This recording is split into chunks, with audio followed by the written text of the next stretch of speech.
I move to the agenda and to item 1. Do we have apologies for absence? No apologies for absence. Okay, we move to item 2. I think before we move on to item 2, disclosure of interests, I was hoping very much to be able to welcome Councillor Webb back to the meeting tonight, but perhaps he's still not well enough to rejoin us. I do want, for the purposes of the minutes, to record the thanks of the council and the town to Councillor Moreland, or ex-Councillor Moreland, for his service to the council and to the town. I also want to record my thanks to our Deputy Mayor, Councillor Cash, for standing in for me so efficiently while I was unwell and unable to chair the last council meeting. There's really no need for me to be here because Councillor Cash does it so well.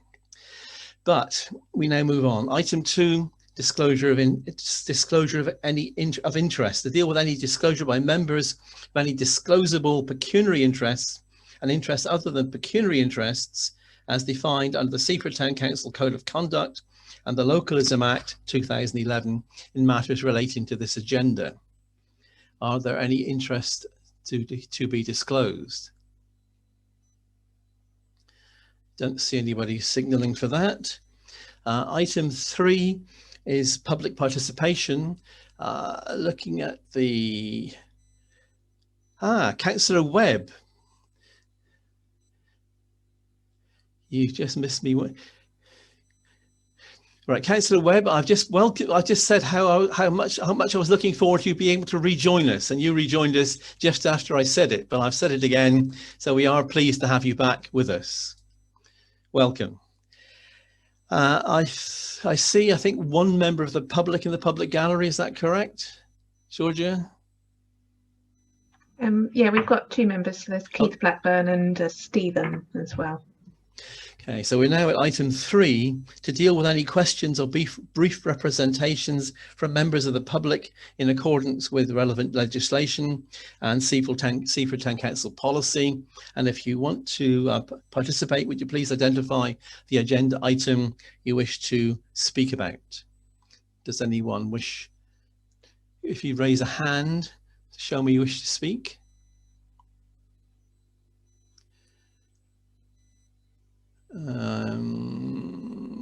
Don't see anybody signaling they want to speak, so we move ahead. We'll move on.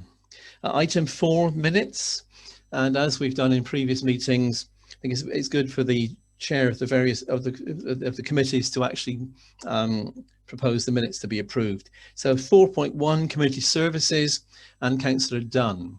Yeah, I do. I approve these minutes as a true reflection of the community services meeting of the 4th of February. Thank you. Someone second that? Second that. Councillor Dill, everybody in favour? Yes. Full council, as chair of the full council, I propose that the minutes are true record for the 28th of January. Someone second that? Councillor Webb, Councillor Edson, all those in favour? That's everyone. Okay, personnel committee, item 4, just miss one turning over. Oh, 4.3, golf and the view. Councillor Brown. Yes, thank you, Mr. Mayor. I propose that we accept these minutes as a true record of the meeting. Someone to second that? Okay, Councillor Hyder, Councillor Romana Hyder, those in favour? Everybody's saying, indicating yes. Okay, 4.4, personnel. And if Councillor Edson would present this, but there's also a recommendation to put to the meeting that is within those minutes, which is shown on the agenda. Yes, I'd like to propose that those minutes be accepted by the council. And within that, that means we're also resolving to recommend the full council approves increasing the executive support officers' contractual hours to 30 per week from the 1st of April. That's implicit in accepting those minutes, I believe. So Councillor Edson's proposed it. Someone to second that? Councillor Dunn, those in favour? I think that's everybody, yes. Okay, going to planning and highways, and the 3 planning and highways. Councillor Walraven. Thank you. Take all 3 together. So I propose that these minutes are true to the meetings of all three. Thank you. Someone to second that? Councillor Borman, all those in favour? That's everybody I can see voting. Thank you.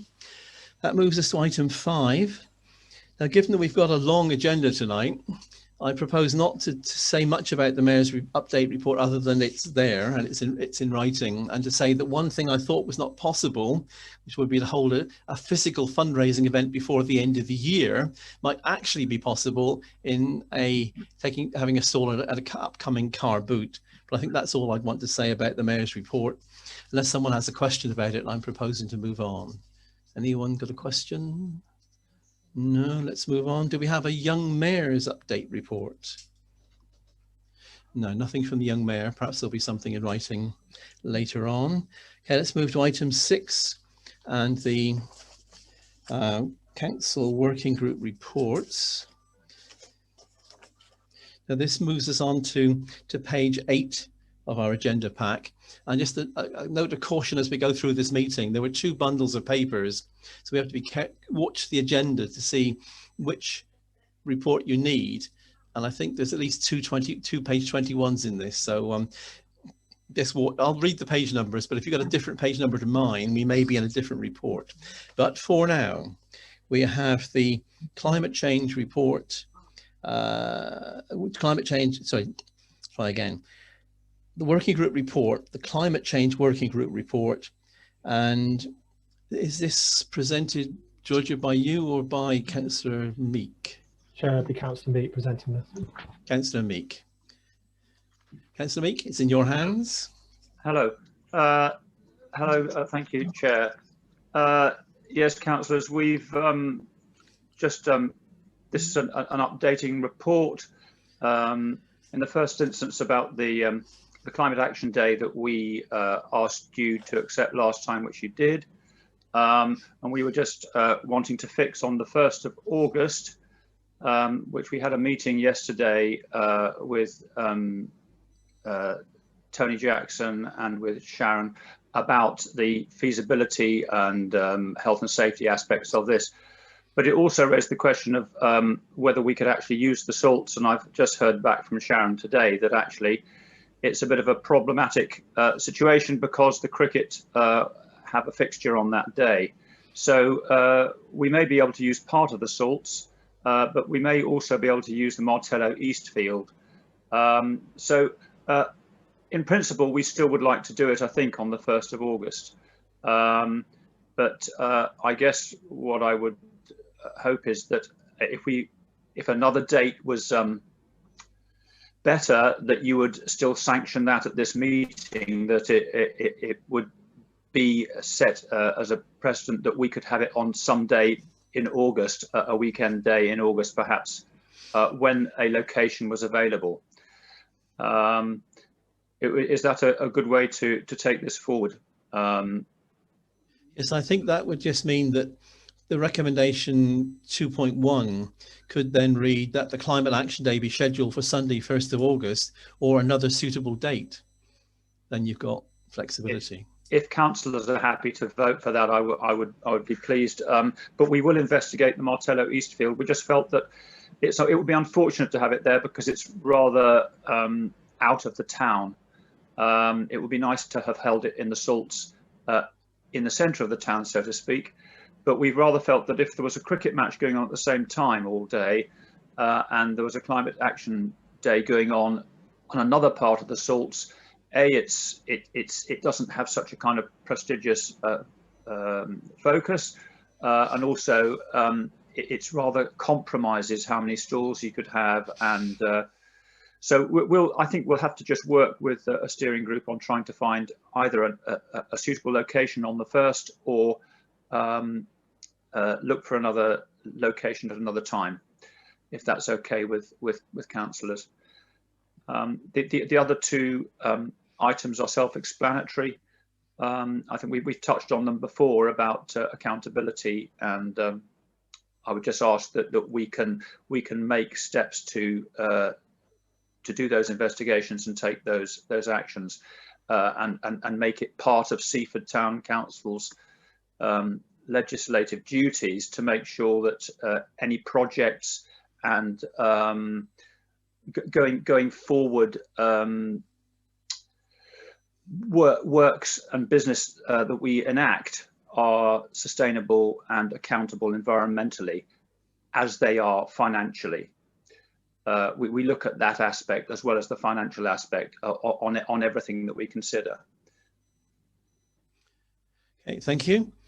So before we're asked to note the report and vote on the three proposals. Does anyone want to discuss this before we move to a vote? If you want to talk to it. Okay, I think Councillor Brown and Councillor Dunn. Could I suggest you move it to the Bonningstead Promenade? Lots of space there, lots of environmental activity going on. Ideal, I would have thought. Councillor Meek, do you want to come back on that one?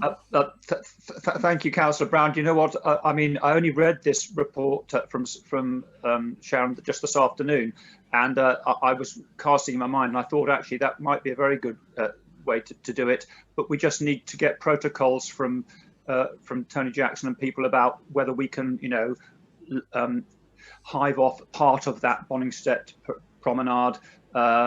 It seems to me it would be possible, but obviously we've got to look at all the aspects of people's access rights and things like that. So yeah, thank you very much for that suggestion.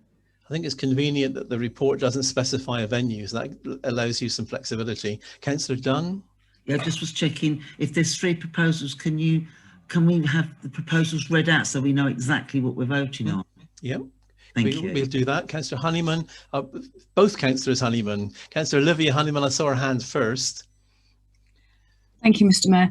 I just wanted to say in the green spaces part, I was quite surprised when it said it is apparent that some parts of the maintenance regime are not working sympathetically.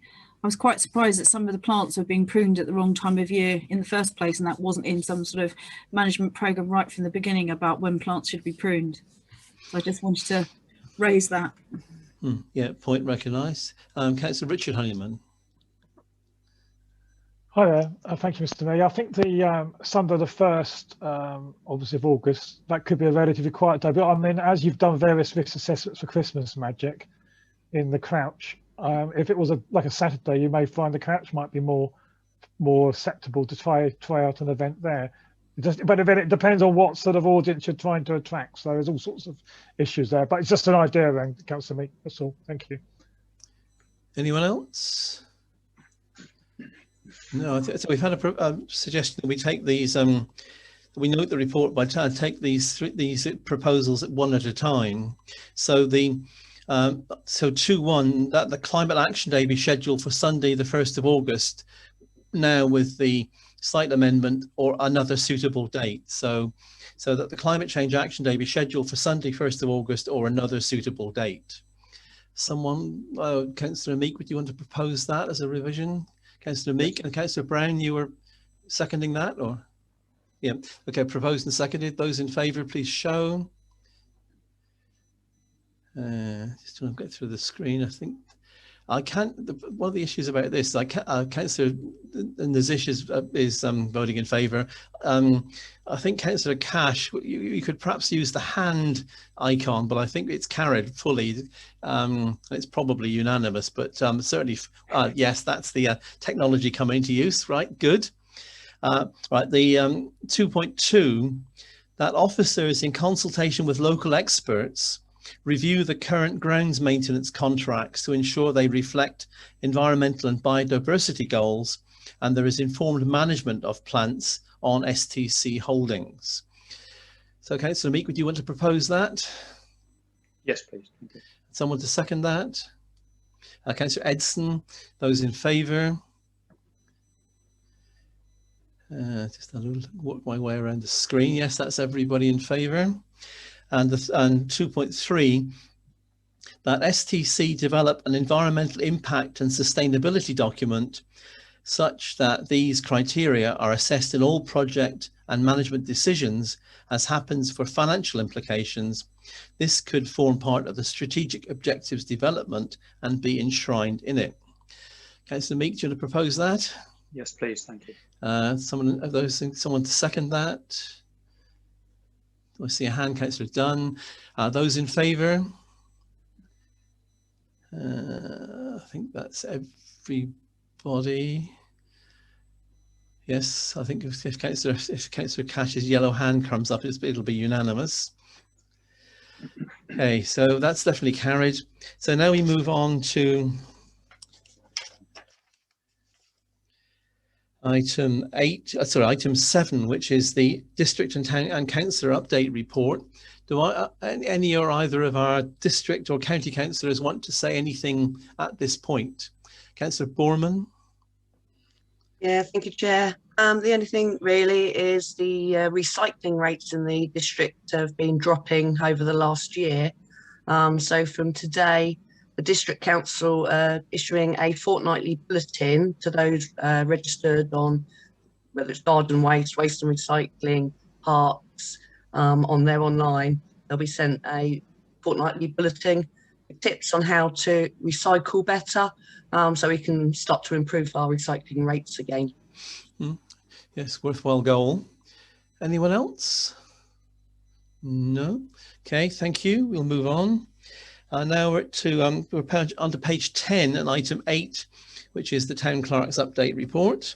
I'll hand across to our Town Clerk, Adam Chugg. Many thanks, Chair. Good evening again, everybody. Great to see you all. I would say that I've discovered my life since the 1st of December. I've taken on a busy, demanding, but immensely rewarding role. And in terms of the report, as you can see, I've used my previous report as a foundation for this one. And I'm hoping that system will really help councillors because we'll get sort of clarity, consistency and consistent accountability for the work for yourself as councillors, for officers, and also for any members of the public.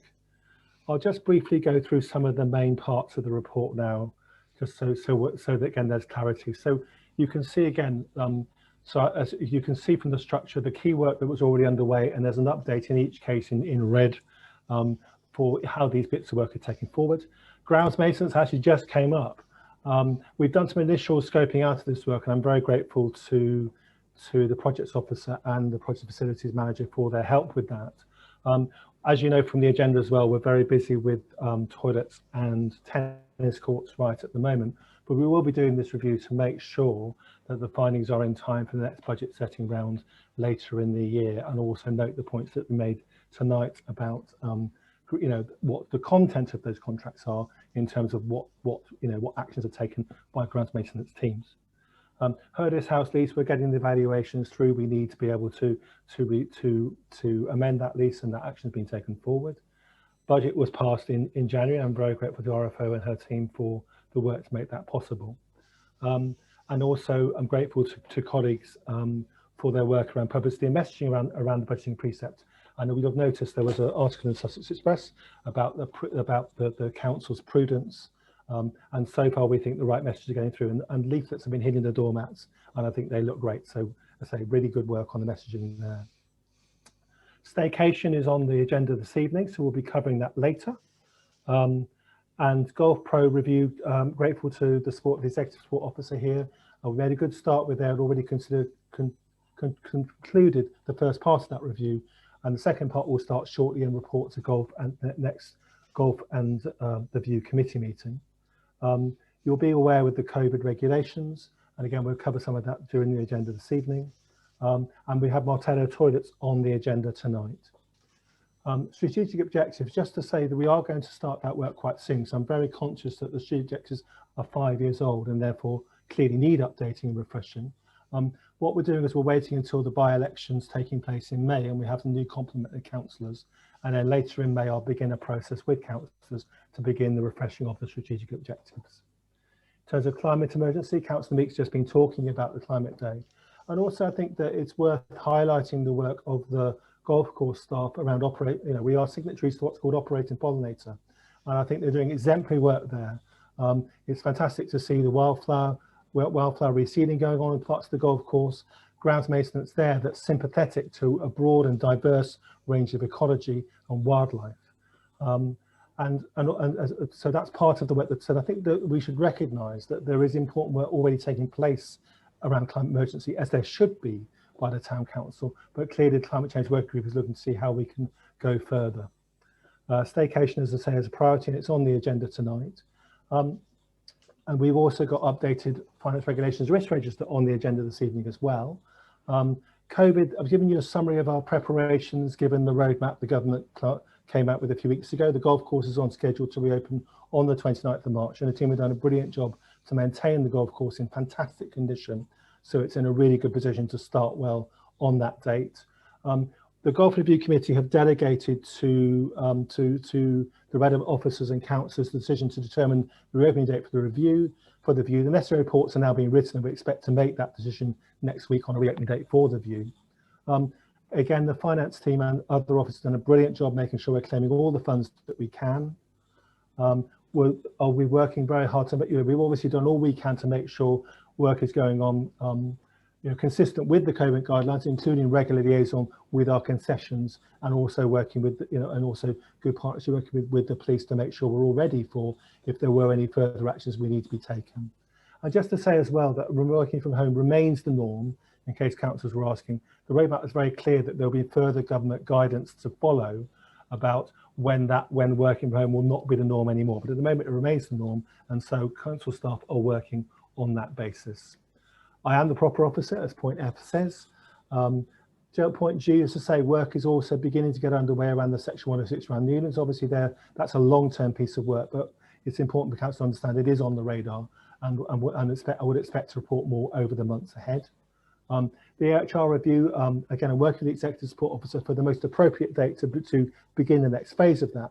We were very clear we would not undertake that until normal conditions return in terms of no staff on furlough, etc. And the staffing conditions have returned to a more normal thing. And I'm going to start the SILCA qualification quite soon now. Since January, as well as taking forward all those pieces of work from January, there are other key areas of work that have come to life really since then. Tennis courts is on the agenda tonight. I want to thank the project facilities manager and his team, including the inspector, for their proactive response to the unfortunate break-ins and vandalism that happened with the beach huts. We also work closely to liaise with the police and encourage them to increase patrols, which they did. And it's good. The good news is that in the last few weeks, that outbreak of vandalism and break-in has ceased. All councillors will be aware that the land availability assessment requests call for sites came out, and I'm grateful to the planning officer, Councillor Warraven and others, to make sure a full response was sent in by the town council before the deadline.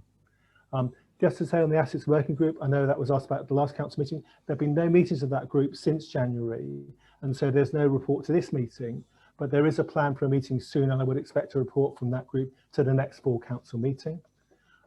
I'm grateful to the officers again for their prompt response to many of you be aware of a new crack on top of the cliff, plus also a recent cliff fall as well. And we work very closely with relevant partners, including the Coast Guard, to make sure all the necessary relevant safety measures are in place, and also relevant health and safety and risk assessments are being updated to make sure we're maintaining public and staff safety as absolutely paramount. And just to say that there will be a paper coming to the next meeting of the Golf Review Committee about the golf course and anything we need to bear in mind given the recent cliff activities. So there we go. I trust that gives you a good understanding of the key areas of work and priorities for STC and my role. Thank you for listening patiently. I'm happy to take any questions and comments. Thank you. Yes, and item 5 on the within that report was that the purpose of the paper was to give councillors a good understanding of the key areas of work and the priorities for the town council and the town clerk's role. Clearly, we're asked to note the report. But are there questions you'd like to ask about the report? Anyone want to signal they would like to ask about anything that's in the report? Councillor Dunn. Regarding the Newlands site, I live very close to it, and every day I pass it, I see the work that is being done. If I've got any questions regarding the conditions that have to be put into play for them to receive the planning, like there was a couple of things I have to do, who should I go to the planning department at Lewis, or do I go to Councillor Walraven as our chair of planning? Do I take it to Adam? I mean, or... You can bring those to me. I'm in regular regular touch with LDC, the relevant bit of LDC, and also I've had some contacts so far only by email with Bellways themselves. Right. They do have regular meetings about the site, and I'm trying to make sure I'm invited to the next one of those. So I'm happy to take any points forward. Oh, lovely. Thank you, Ed. Thank you. Thank you. Thank you. But obviously, meanwhile, also working in liaison with our planning officer and Councillor Warraven, and I remain, as ever, grateful for their expertise and support on these matters. Thanks. Okay. Anyone else with a comment on the question about the report? Don't see anybody raising hands. So I'll propose that it be noted. Someone to second that. Councillor Edson, all those in favour?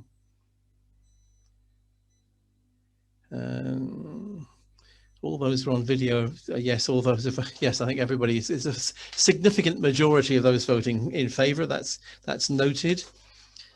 Okay. Now we move across to item 9. And the Salts Tennis Courts loan proposal. Tony, would you like to say anything to introduce this? Thank you, Chair. Hopefully the report, a really well put together report by Emily and with Karen helping us, pretty much explains everything. What I will just say is how we've got here, why we're asking for this loan now. We're asking for it because we know how much funds we've been able to raise, which is it's about 126,000, which is a fantastic achievement. We also know how much it's going to cost because we have our contractors on board now. We've gone through a competitive tender process and we chose no contractors. So we're now at the point where we can accurately ask for this loan, knowing how much we want. The LTA have provisionally agreed to the loan. They're happy with our figures and with our business case, and they work closely with us to get this business case together. Obviously, working with them, they've worked with similar authorities, similar sized towns and whatever, so they're the ones with the expertise and the knowledge that, you know, on the figures we've been putting in. So yes, thank you. I'll welcome any questions. I think, well, certainly Appendix A and B were very helpful in terms of showing the financial forecasts and the plausible income. Just for the public record, is it the Town Council's view that the generated income from the tennis courts will cover the loan? Tony. Thank you, Chair. Yes, it is. Otherwise, we wouldn't be proposing it. It's the projected income will cover the loan, and it will create a sinking fund, which will go into the maintenance and eventual replacement of the courts. So we don't find ourselves in 20, 25 years later with terrible courts like we have now. We'll always have the money there to keep them up to scratch. Talk of sinking funds makes you think of subsidence and kind of sinkholes, but I think I understand we use the word sinking fund for something other than that. Okay, anybody else with questions to ask? Councillor Dunn. Yeah, regarding the, it is obviously a recommendation, no, a condition, sorry, wrong word. It is a condition of the LTA regarding the loan that we have this earmarked reserve set aside for, obviously, for maintenance and refurbishment of the courts, as is 2.4. We've got 3 recommendations to vote on. Is it worth putting in myself a 4th one to say, once approved, an earmarked reserve be set up for the sole purpose of maintaining and refurbishing courts and lights as of 2.4? Can I put that in as a proposal at number 4? Let's have Tony. Tony or Adam, would you like to comment on that? Thank you, Chair. Yeah, yes, I'm happy for that to be added in. You know, it'd be good to formalise it. So yes, absolutely fine. So okay, thank you. I think if Georgia, if you could put that into the comments, so we've got a we can see what the text would be. Councillor Richard Honeyman, and I think Councillor Olivia Honeyman. Thank you, Mr. Mayor. I've got quite a long list of questions because there's certain I'm actually quite unclear about the proposals. The first one is, I'd like to know why the tennis courts got neglected in the first place. So, for obvious reasons, it wasn't obviously a demand for the courts, and that's why they've got into disrepair. So that's one question. Next question 1.2, the figures from Seaford Tennis Club, those figures mentioned when I went on their website, is no, that's completely inaccurate. I can't get anything even resembles those particular amounts at all. So that doesn't either. That's inaccurate. Okay, I've got a few more yet. 2.8, you mentioned doing figures on COVID times. Yes, last spring, we're coming out of the lockdown, there was a bit of activity. I had a good spring weather. So I assume just basic COVID time, that's not accurate enough in my eyes. Let's have a look. The general security lighting issues, if you've got the skate park next to it, skate park next to the tennis court, it's going to be quite a busy activity, and the hours are going to be into the evening as well. So I don't know if the operational hours are going to be for 8 to 9 all year round, or hasn't been mentioned too much. I read also it's going to be running a lot for 3 years. There's no impact on the existing Seaford Tennis Club as well. Okay, so that hasn't been mentioned. On your case studies, when you use the 2 case studies I saw, the LTT reports and the Parks Tennis reports, I assume they're done pre-pandemic. So again, and they're based in another part of Surrey where you're an Andy Murray territory there. And again, looking at your so-called business case, there's no amounts of how many people intend to be using the courts at all. We've got no indication of the number of players and where your projections are with that. I don't know where you got your figures for that. So all in all, I think at the moment I can't support the case. I think it's too ambitious for what it is, because I'd be afraid that it would actually, it's an awful lot of money, 191,000 for basically a very, very weak business case. Thank you very much. Okay, I think Tony, you respond to that list? It's quite a long list. The disrepair, it's happened over the years, and I see it as a bit of a spiral, really. That the worse they get, the less people will play, and that's how they're going to go. I mean, I think that people were still trying to play on these dilapidated, terrible courts did show that there is a need for it. And looking at the projections of other places shows there is a need for it. I mean, there is no community tennis in Seaford at all. A lot of people cannot afford the sort of fees that a club like Seaford and Blatchington would charge.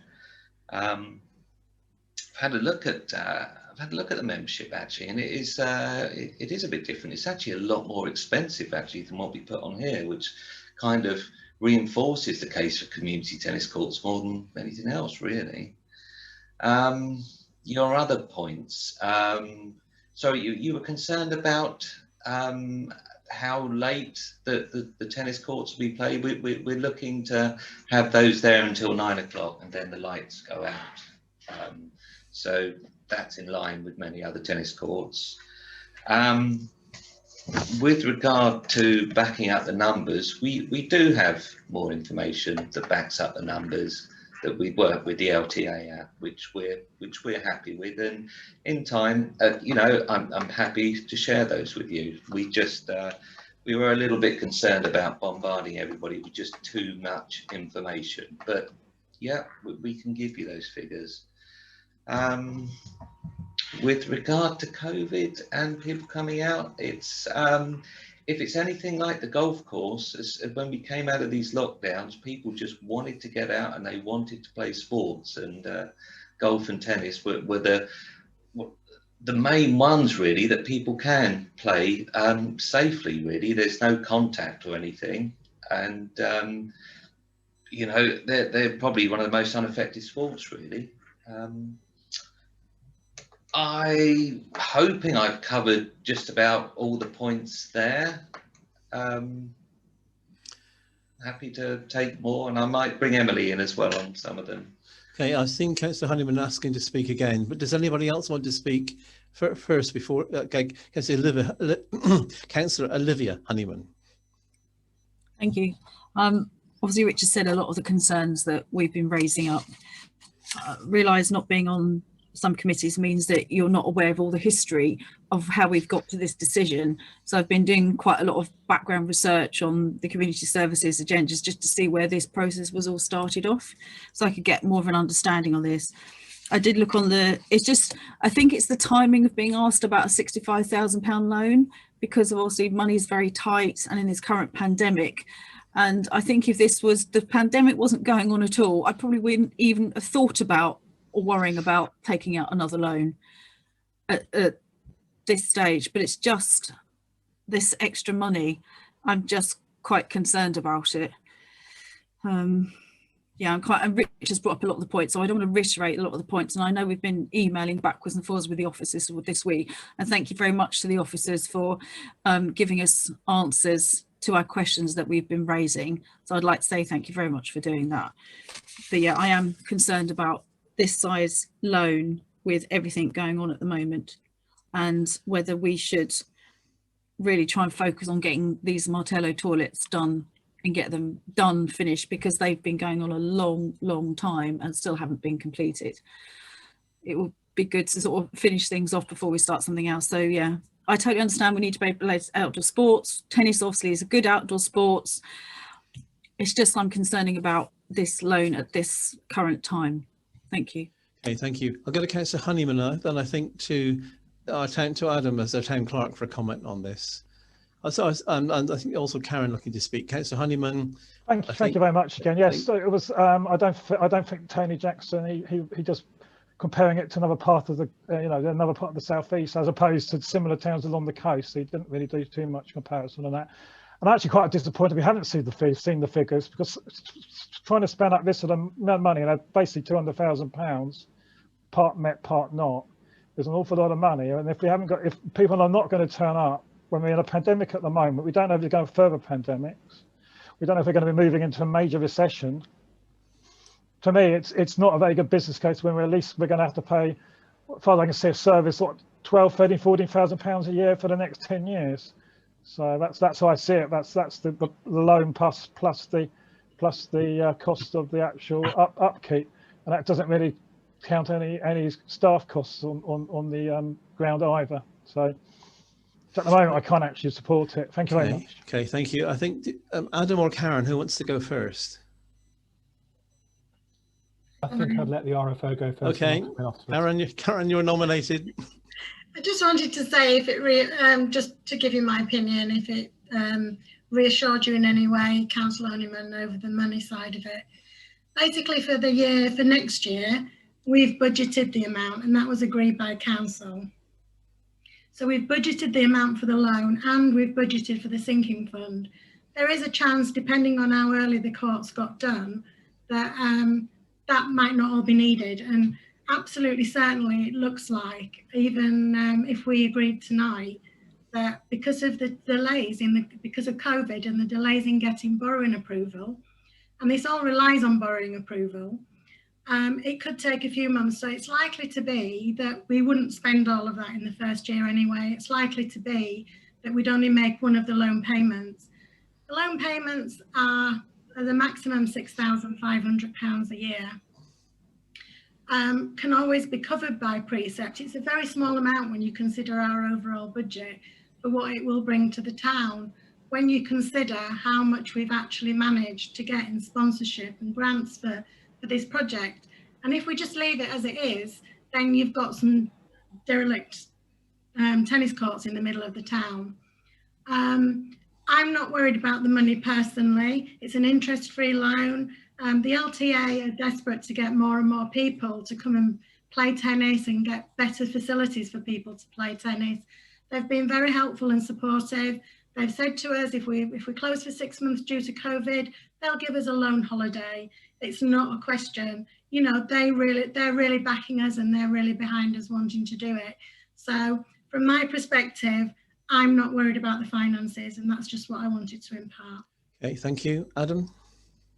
Yes, thank you, Chair, and thanks to everyone for the points in the debate so far.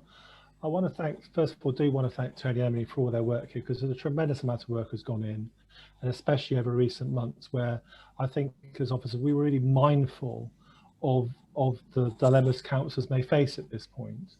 And more work has been done around the business case and around the costings and the income projections, and also working closely with LTA and other relevant professional bodies around this. Really. So really, I suppose what Tony was trying to say is that professional advice he's been given is that these professionals would expect us to generate sufficient income from these tennis courts to cover the loan.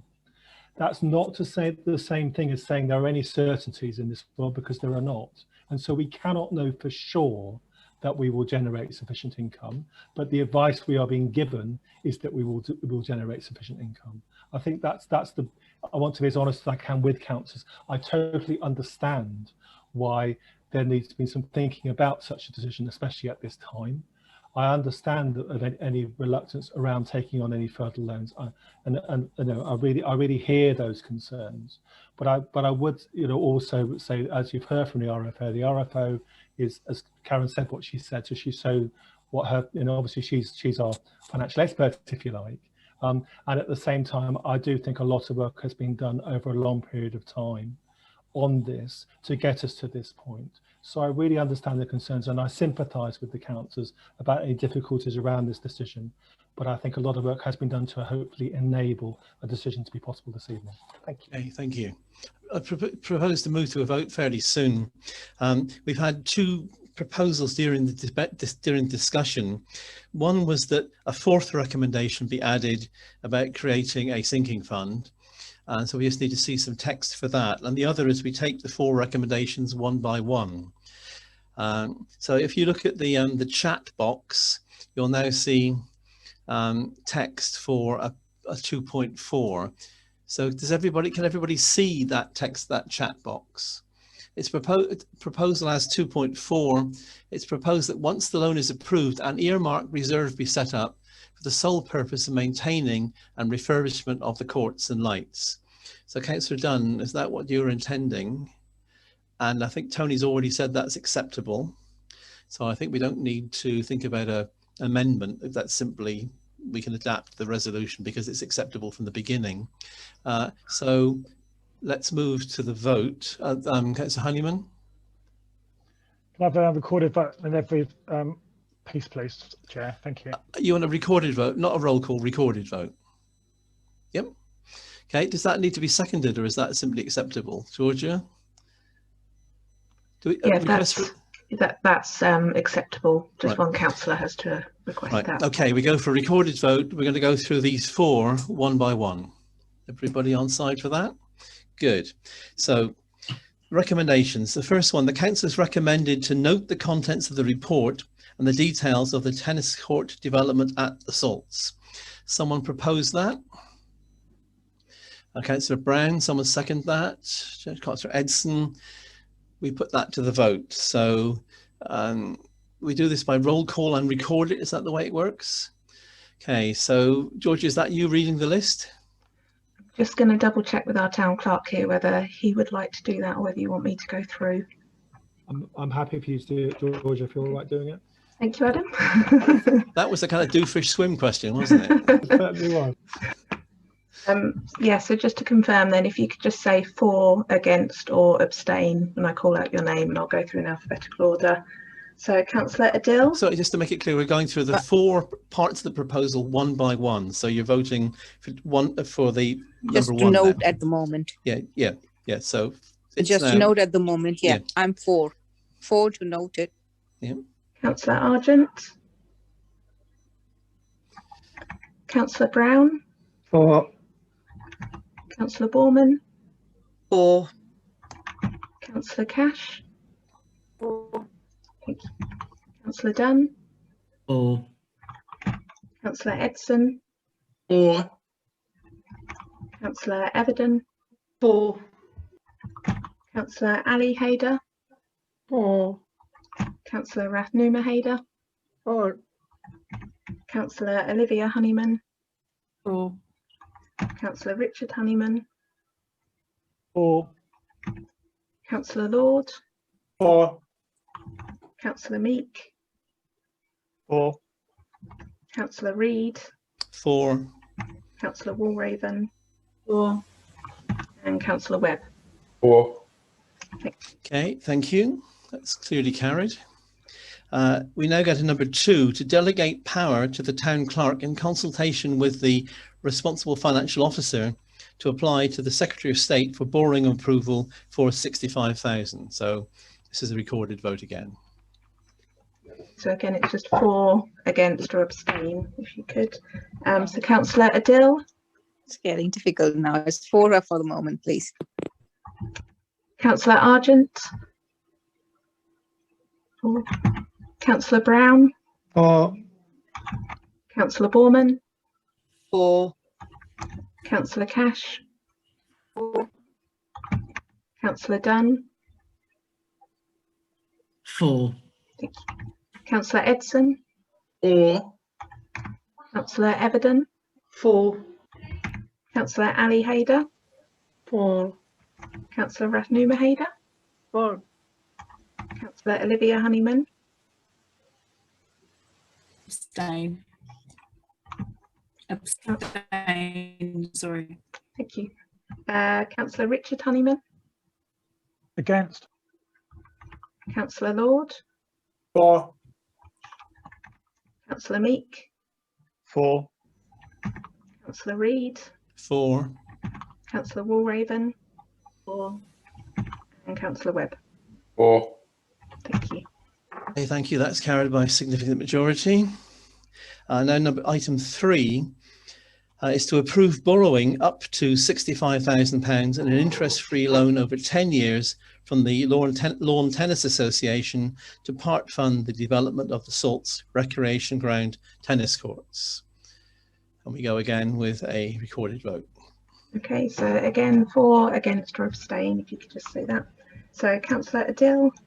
Against, please. Councillor Argent. 4.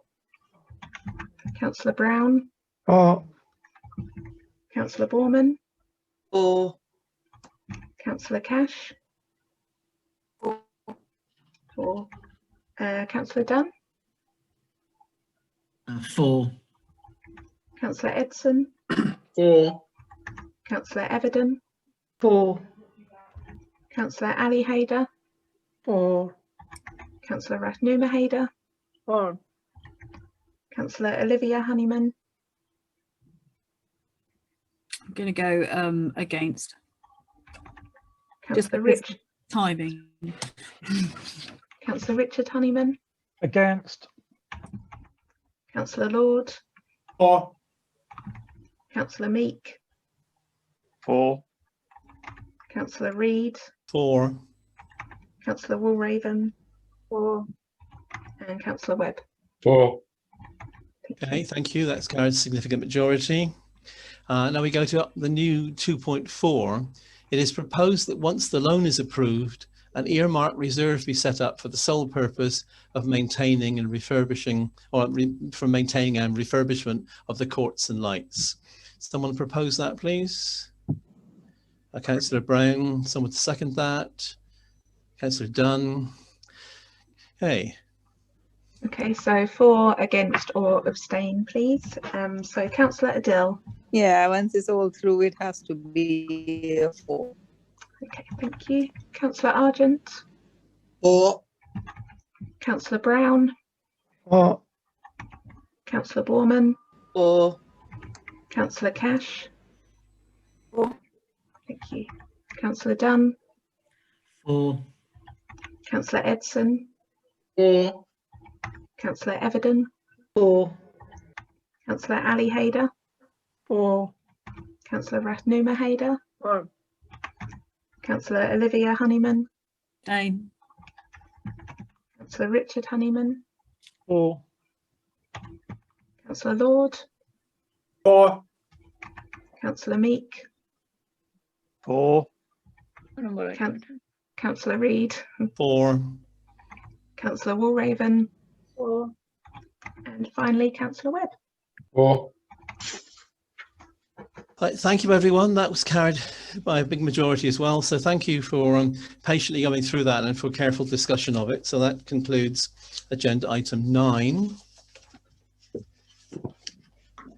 Now we go on to agenda 10, and we're on page 20 for those of you who are still following the page numbering. So this is get to that page on the agenda. Let me see. Adam, as town clerk, do you want to speak to this before to introduce this? Yes, that's fine. I'm very happy to. Let me just find the report on my papers and I'll take you through it. Essentially, some of this was covered in previous community services, but wanted to make sure all councillors are aware, basically, that we've had, here we go, got it now. Basically, a successful lottery application by the Ooze Valley Cares Partnership, and one of the partners of the Ooze Valley Cares Partnership is the Seaford Community Partnership. And so that means that some of that lottery funding and activity can take place in Seaford. And this report is basically a report from Keith Blackburn from the Seaford Community Partnership to explain to councillors what activities are planned within the scope of that lottery project. As the report says, the lottery is in 2 phases. So it's an initial, essentially, I would describe a scoping out phase going on over the next 12 months, to be followed by an application to lottery for second stage, more significant funding, where then the significant activities that are planned will take place. In the report, each of the projects has been briefly described, and the work that's effectively undertaken is there for councillors to see. So hopefully that's given you a good sense and good picture of the sorts of work that we're talking about. The information also covers other plans, as I say, communication strategy, and the relationship with this project as part of the Seaford Community Partnership, and the steering group within that, as well as the ongoing relationship between the council and Seaford Community Partnership through having a representative on that council committee, on that steering group.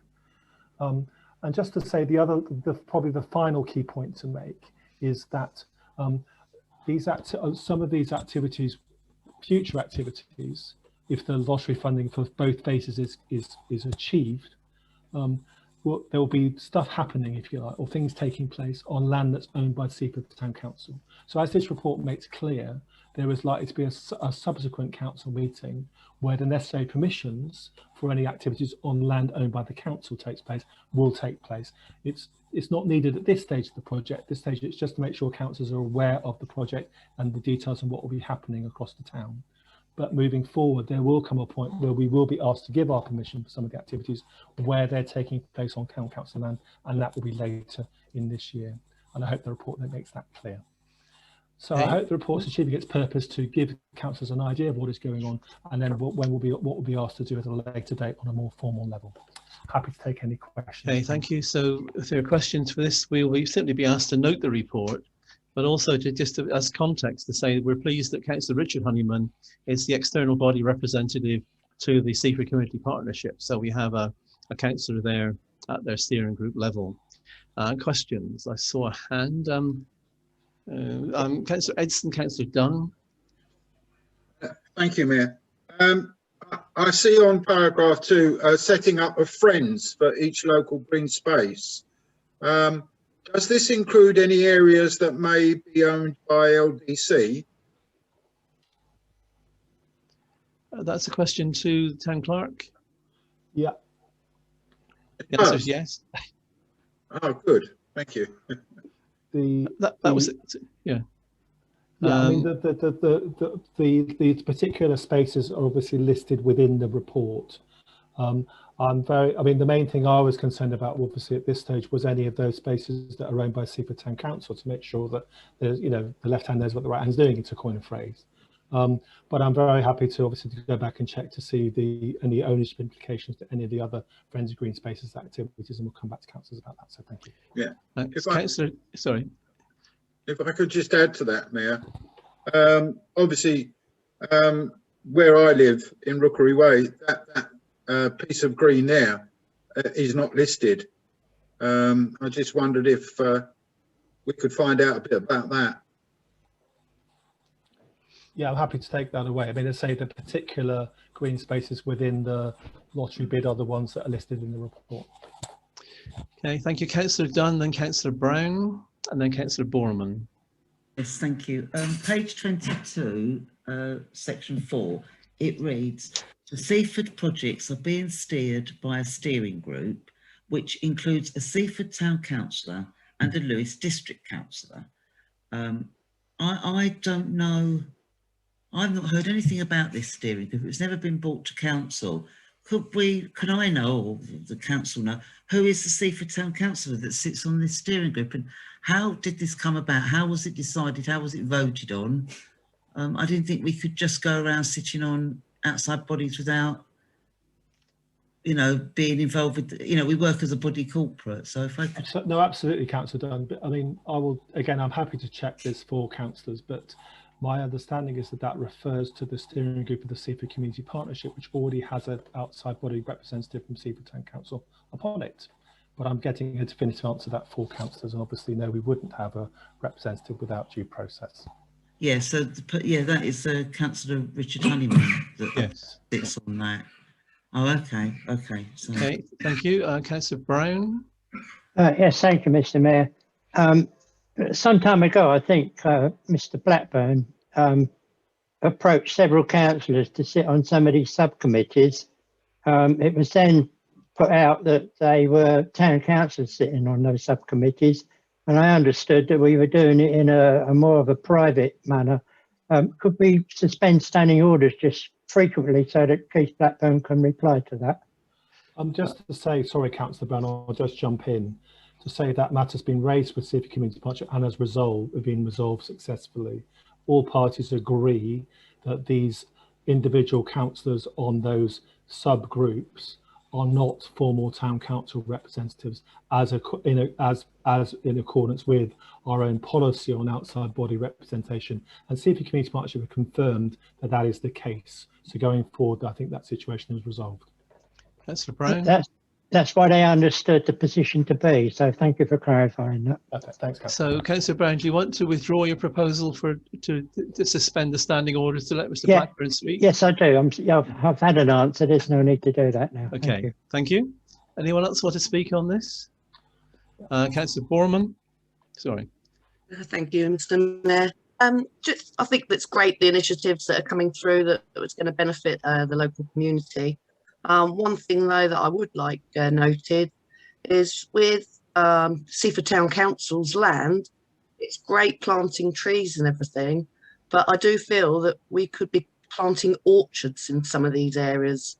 You have the tree, you have the flowers for the trees, you then have the produce. This produce can then be used by the local groups to feed themselves, make things. It could support children and their education. There's so much more. Planting orchards, whether they're apple trees, cherry trees, nut trees, rather than just a standard tree in certain areas of our town. So I would like that to, especially on Seaford Town Council's own land. And I've also been talked to the Lewes District Council with some of their land that this could be put up forward. Thank you, Chair. So I think Adam has heard this, and Keith Blackburn is here listening to this as well. So I think that's well noted now.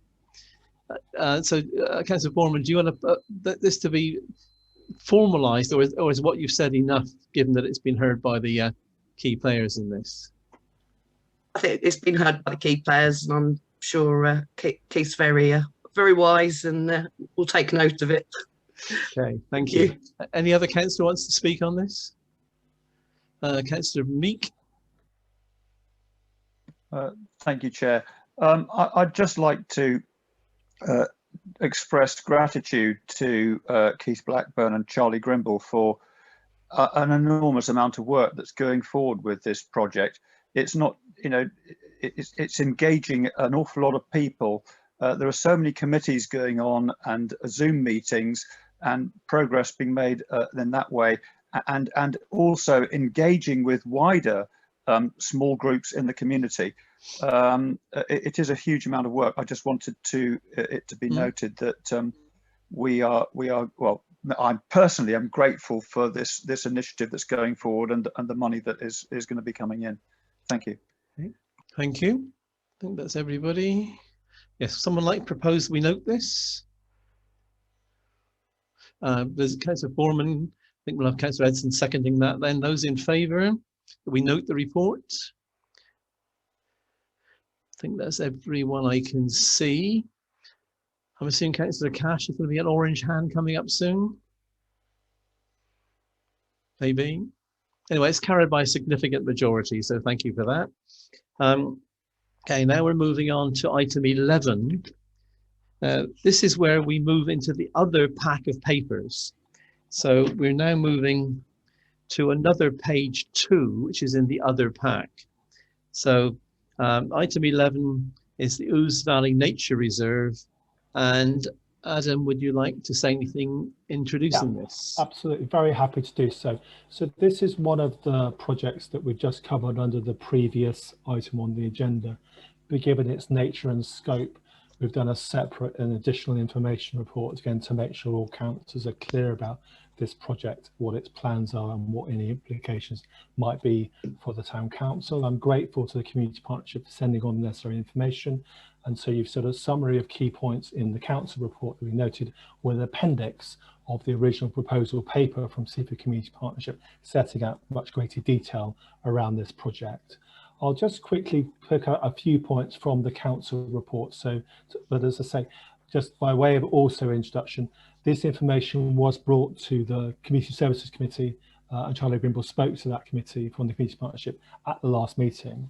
So that gave councillors a good picture, but we just wanted to make sure that all council were aware of both these proposals, but also the content of that Community Service Committee. Obviously, we've agreed the minutes from that meeting already this evening. So effectively, you've already kind of noted that, but it's just making sure, again, any points from that discussion are already being picked up.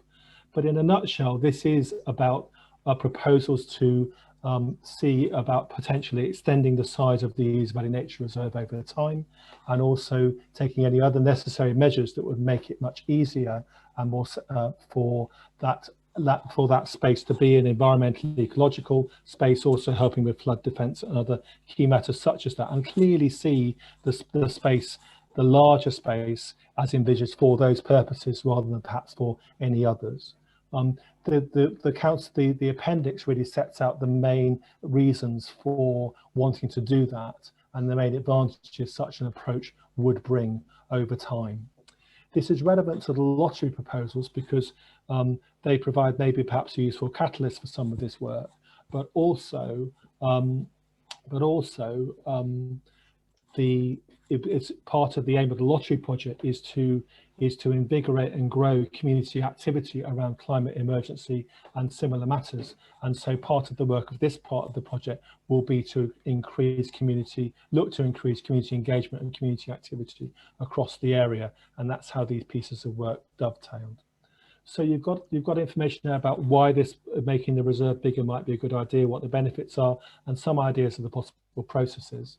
So this was all looked at the community services meeting, and that really brings me to 1.5 on the report that's gone to you as councillors.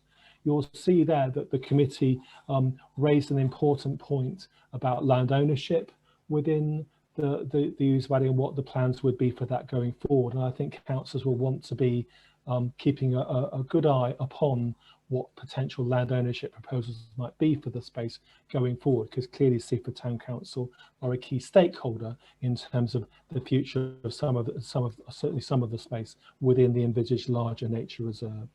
But you also see the motions that the committee resolved in the meeting that also we've obviously noted earlier on during the meeting tonight. In other words, seeing the benefits of this proposal, but wanting to make sure that we're involved appropriately and also keeping an eye on things that may be relevant to Seaford and to Seaford Town Council.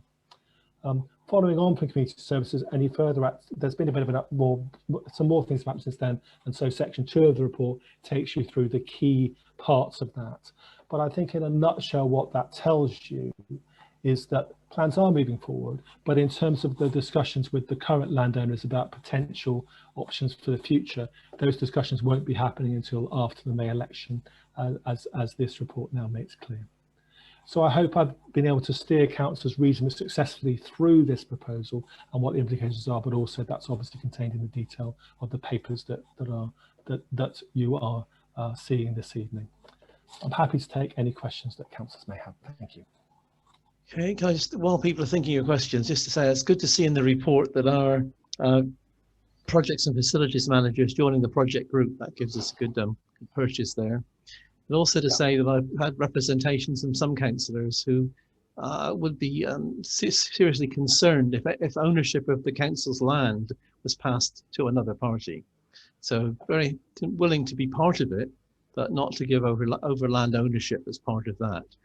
Okay, so anyone else want to speak? Don't see anybody signalling. Right, so we can simply move on to vote on the recommendations then. So that's your second and so final. Chair, do you want to take the motions, Chair? Is that okay? Yes, yeah, I'm just trying to work. I don't see anybody. Okay, so recommendations. To note the contents of this report and the report celebrating 30 years of partnership in the Lower Ooze Estuary, an overview and vision for Seaford Community Partnership.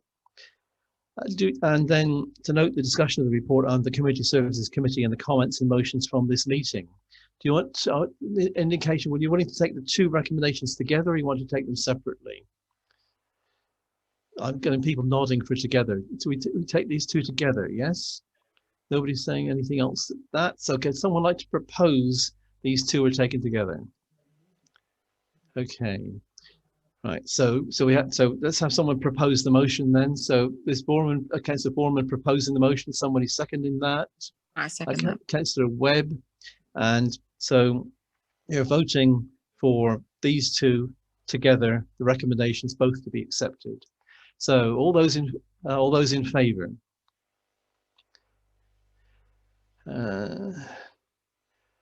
Yes, I think that's carried by a large majority. So that those two recommendations are carried. So that's the dispense with item 11. Item 12. Again, be careful that we're in the second part of the papers now, and this is another page number 12. So this is item 12, page 12, Staycation 2021. And Adam, would you like to say anything in introducing this? Yes, thank you, Chair, very much for that. And as you say, it's within the second bundle of papers. Just by way of introduction, as I think councillors can see from the report, this report is a snapshot for 2021. There's obviously lots of long-term pieces of work that the council are involved in and strategic things going on. But this report is really designed to be a snapshot for the year ahead. And so the content of the report is a reflection of that. And really, the thinking behind the report is that given what we think will be happening over the months ahead, it's hopefully helpful and useful to have something that gives us some clarity, some consistency and some certainty about what will be going on for councillors, officers and residents. And that's the purpose of this report this evening. Obviously, it's within the context that we are anticipating significant visitor numbers in 2021 based upon the experience of the relaxation of lockdown in 2020 and what happened, and the continuing situation where we expect lockdown to start to relax in the UK, while significant foreign travel may not be able to relax so quickly. So I think there's a lot of drivers towards significant visitor numbers for our town in 2021.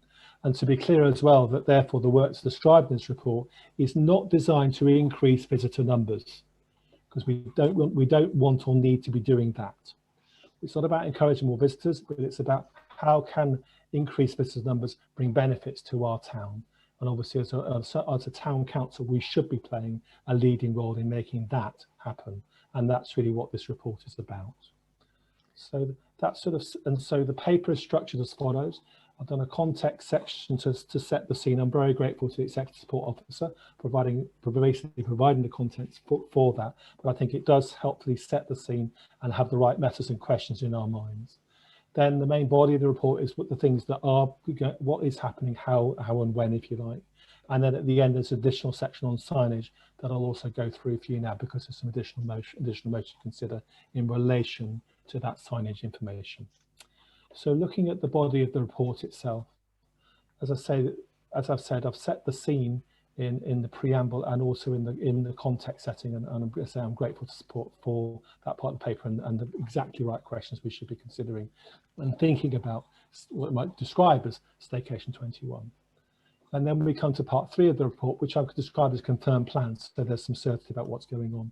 And there I've set out what's happening around Martello Fields, around the concessions, around the Salts and the Crouch, around South Hill Barn with memorials and sponsorship, what we call camping and glamping, around the golf course and around the view. So councillors can see their work that is happening or what is being happening to take work forward in terms of reports to committees or further work for committees to do over the weeks ahead to help to take things forward. But you can see there's a nice broad range of activity taking place to show the Town Council are playing a leading role in making the right response to Staycation 21 opportunities in Seaford this year. That then brings us to section 4 of the report, which is I'm calling a sort of additional section.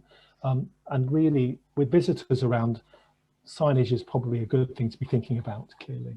And we, you know, as I'm sure you're probably as familiar as I am about the fact that you can be on that seafront, and how do you know what's half a mile from you? And the way that, obviously, the way Seaford is designed as a town, with that long straight road going along the seafront, and then lots of things between that and everything else, you wouldn't know on the beach what's there. So someone would have to tell you for you to know. The good news is the Seaford Community Partnership are already doing a fantastic project to address this, which is the Gateway project that's described within the report. Obviously, part of that's already come through us because we're agreeing to take on custodianship of the Stormgate once the Stormgate is put in place. So councillors would already be familiar, I think, with quite a lot of the content of this project, but I put a summary there so we're all clear what's happening in terms of steps to encourage that visitor migration into the town to see what's there. But as I go on to put in with the report, with such a long straight seafront that we have, we may think it's a good idea to put in even further additional complementary signage just for this year to maximise the chances of visitors seeing what they can do in the town as well.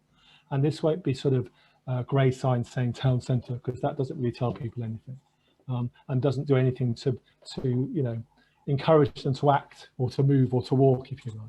So it would be about telling them about, you know, galleries and cafes and restaurants and, you know, and the key shops and things that would may pique their interest and cause them to walk into the town, as well as where all the toilets are as well. I think toilets can be a great way of getting people to get to, you know, they're going to have to find them, so let's help them find them, and also by that help them to find other things in the town that they may wish to visit or take advantage of while they're in the town. So a proposal is there for councillors to consider about further additional signage just for this year with the increased visitor numbers. As I put in the report, I'm conscious that, you know, all the work the town council does is what I would describe as in keeping with the town, and we always are striking this right balance around the character of the town and not an over commercialisation, for example, of our seafront, because that's not what the citizens of Seaford want. So I understand there are pros and cons to the signage idea, and I hope I've reflected those in the report. But hopefully council have an idea of what may be possible, and obviously they will take a view tonight about that. The councillors are being asked if they would like a piece of work to be taken forward to see if that can be done this year or not, or whether they'd rather leave it because of the, you know, wanting to impact the seafront more significantly. I hope that gives you a rounded picture of the work that's underway. I'm really grateful to councillors and officers who've contributed to this report, and to everyone for the fact that we are doing important work this year because of the nature of 2021. It's vitally important that we do that as, you know, as our leadership role as a town council, and this report hopefully gives councillors a clear picture of the things that will be happening. Thank you for listening. I'm happy to take any questions or comments on the report. Thank you. Clearly there's a lot of officer time gone into this and will be needed for this as we go forward, but it's good to see that there's an underspent budget that could already more than cover the small capital costs of the signage, for example. Okay, so in terms of hands, I've seen Councillor Borman, Councillor Brown, Councillor Walraven, Councillor Lord, Councillor Honeyman. Anybody else? So let's start with that list. So Councillor Borman. Thank you, Mr. Mayor. Just regarding the signage, I do understand that we do need to be encouraging people from the seafront into our town. It's something that I know has been discussed for many years, but there is already a lot of signage already along that stretch and along the seafront. And sometimes you can have too much signage, which means then they all get ignored. So I really think that if we are going to put up some signs, it needs to be investigated first is there signs that can come down first and replace it with a more efficient sign? Otherwise, there is going to be too much signage along that beach. Thank you, Chair. Okay, point made. Councillor Brown. Thank you, Mr. Mayor. I think it's an excellent report. It's looked at all the implications of additional footfall coming into Seaford, and I commend the people that have put the report together. I have one reservation. We've got no mention in there of any overstays overnight, and I would like to see some action with the Tourist Information Office, because they're the people that really know all about places to stay in Seaford, and I believe that maybe we should include them in that report, or at least in the action, so that we've got some way of telling people, yes, you can come here, yes, you can come and stay in a very limited accommodation, but nevertheless it's there. Go to the Tourist Information Office for information. Good point. Sort of Adam, and then I'll come to Councillor Warhaven. Sorry, Chair, if you're happy for me to take them in turn, I can do that, or I can wait till everyone's asked if you are. It's entirely up to you. I think it's as well to have the list, because some of the things may come around more than once, or I think if you could just make a list of what's coming up. Yeah, okay. I'll answer all the questions at the end. Thank you. No Councillor Warhaven. Thank you, Chair. Signage. Especially up the western end of the seafront, we often feel that the western end of the seafront gets neglected, and yet it's got so much to offer. I think we do need the signage by Claremont Road, because just up Claremont Road you've got a parade of shops where you've got a convenience store, fish and chips, Chinese, and also a newsagent. But visitors who maybe stay in the day, feel they want something to like a takeaway, wouldn't have a clue that they've got those type of shops just in a short walk away, probably about a 5-10 minute walk, if that. The other thing, I think like Bishopstone Station could be promoted more, because that is the nearest point where people can get off a train, and it's the nearest point to the South Downs National Park, and even the bus which stops on the A259 there. I mean, they've only got across the road and they're in the South Downs National Park. It's also the nearest point to get to the beach, and yet we don't promote it. I think, what was it, the other one? Going to 3.9, the view, talking about opening in the evenings, could try some theme nights. Other restaurants have done this and found them very popular. So that might have already thought of that, but you know, it has proved popular with other restaurants. I think that's all I've got to say for now. Thank you. Okay, thank you, Councillor Lord, then Councillor Richard Honeyman, then Councillor Dunn. Thank you, Mr. Mayor. I'd like to thank the Town Clerk for doing an excellent report. There is, however, slightly the elephant in the room. People come down to Seaford, which is nice. Don't spend a penny in the town. Okay, use our facilities, which is the toilet. Leave all the rubbish, which we then pick up, which we then pay for as residents of Seaford. And I'm trying to think of any other place in the south of England where you can park your car free all day. It's something which would, if we did go down this particular route, I know the Seafront split from Martello for Seaford Town Council and Martello up to the Yacht Club for Lewis District Council, but it's something which would bring in revenue on a regular basis, which we use for Seaford Town Council, and obviously with obviously money's going to Lewis District Council. We wouldn't be scrambling around for a few pounds here, there and everywhere. If there's a nominal amount to be paid, we, or the Town Council, would be in a position whereby at least we'd have some money coming into the town.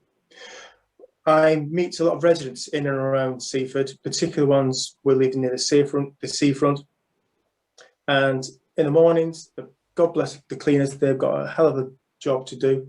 The place is just, they come down, leave the rubbish and go home, leave the barbecues, go home, bring the food, go home. There's nothing for the town. We need to somehow perhaps get a feasibility scheme put on the table that should look at the possibility of incurring some kind of a charge for people who come down to Seaford and use our facilities free of charge. It's just something which I think perhaps in the next 2 or 3 years should be looked at. We've got a facility of an overspill car park at the Salts as well, not the Salts, the Martello grounds, which could be looked at. And we've heard the people saying, well, it pushes people back into the streets in the seafronts. Well, people can't go into the streets off the seafront because that's full of residents. Okay, thank you, Mr. Mayor. Sorry for getting me soapbox. Okay, thank you, Councillor Lord. Councillor Honeyman, then Councillor Dunn. I'll just comment briefly on what Councillor Lord was saying. I think there was historically going to be a joint free authority approach looking at the whole seafront, which is one reason why we had the more fancy toilets sort of design. But we're talking about toilets later. I think that was one reason, yeah, why it went down that particular route. What Councillor Walraven said about Bridgeton Station, I believe that's friends of Bridgeton Station looking more into that and a little bit of GTR. So I think, but it could be obviously picked up more under this particular scheme. So Councillor Walraven with Bridgeton Station, yes, I think it's a good idea. Councillor Brown picked up about, yeah, people do stay. So a definition of staycation has basically got two of them. Just basically for people staying at home, but it also, it's also got two meanings. It also means people are basically staying within their own country. So it's also for people who basically, yeah, if you're just having a UK holiday. So apart from, so two definitions: staying at home and also staying in your own country. A couple of other bits almost there. Won't be too long. The signage business, yeah. I'm assuming that obviously on the seafront there, so that has implications because it obviously with the weather and the winter months. But I assume the additional signposting, is that going to be similar to what we see in the town, those sort of that style, or maybe that hasn't been decided. 4.2.4, when you say the seafront is miles long, well, it's about Sailing Club to Splash Point is about 2.6 kilometres or 1.7 miles, depending how you view it. Staying in miles long is a little bit too vague, really. And when you say the price of signs, when you say they're cheap to erect, I think you've got to say relatively cheap to erect, because cheap for some places might be expensive for others. So I know it's a little bit about pedantics, but yes, relatively speaking, it is cheap. So with that, back to you, Mr. Mayor. Okay, Councillor Dunn. Yes, thank you, Mr. Mayor. Yeah, I'm very supportive of the Gateway project. I've known about it a long time. I know that the Seaford Community Partnership are working really hard on getting how do we link the seafront to the town centre, because yes, like Councillor Lord said, like we all agree, people come to our seafront, they leave us the mess, it costs us money and nobody spends any money. I do like Councillor Walraven's idea about promoting the Claremont shops, because a lot of people don't go up that far. They tend to go down Dane Road and then they start using Morrison's. Well, Morrison's is a massive commercial enterprise. We need to be encouraging our visitors to use our local shops and businesses rather than great big chains like Morrison's. If we do go for the signage, which I do support, it would be nice to, if we could, work with the community partnership to make sure we tie in what the community partnerships signage, one sign will be for the Gateway project, that we tie in so it sort of is cohesive either end of the seafront, so that we're not sort of sticking signs of all different descriptions all over the place. So picking up on what Councillor Lord said, I would be very worried about putting a payment on our seafront. One, it's not as straightforward, I don't think. You'd have to decide who owns what bit of the seafront to be able to put in pay and play or whatever, pay and stay and whatever. The other thing is I would be worried that you would push our visitors into the towns, you know, into the residential streets, and they will do that. They do it now. And I think you would push them further into residential streets, and that's going to cause more problems. If that happens, then what happened where I used to live in London, the council then decided that they better put in meters all around near the town centre, so that if you did get pushed into the side streets rather than near the town centre, you actually paid through the nose through a meter. So that is also what could happen. We could end up with meters and all sorts going on through county or district. Okay, thank you. Okay, thank you. I think maybe one or two more to speak, and then we'll go across to Adam. So I think Councillor Webb, Councillor Meek.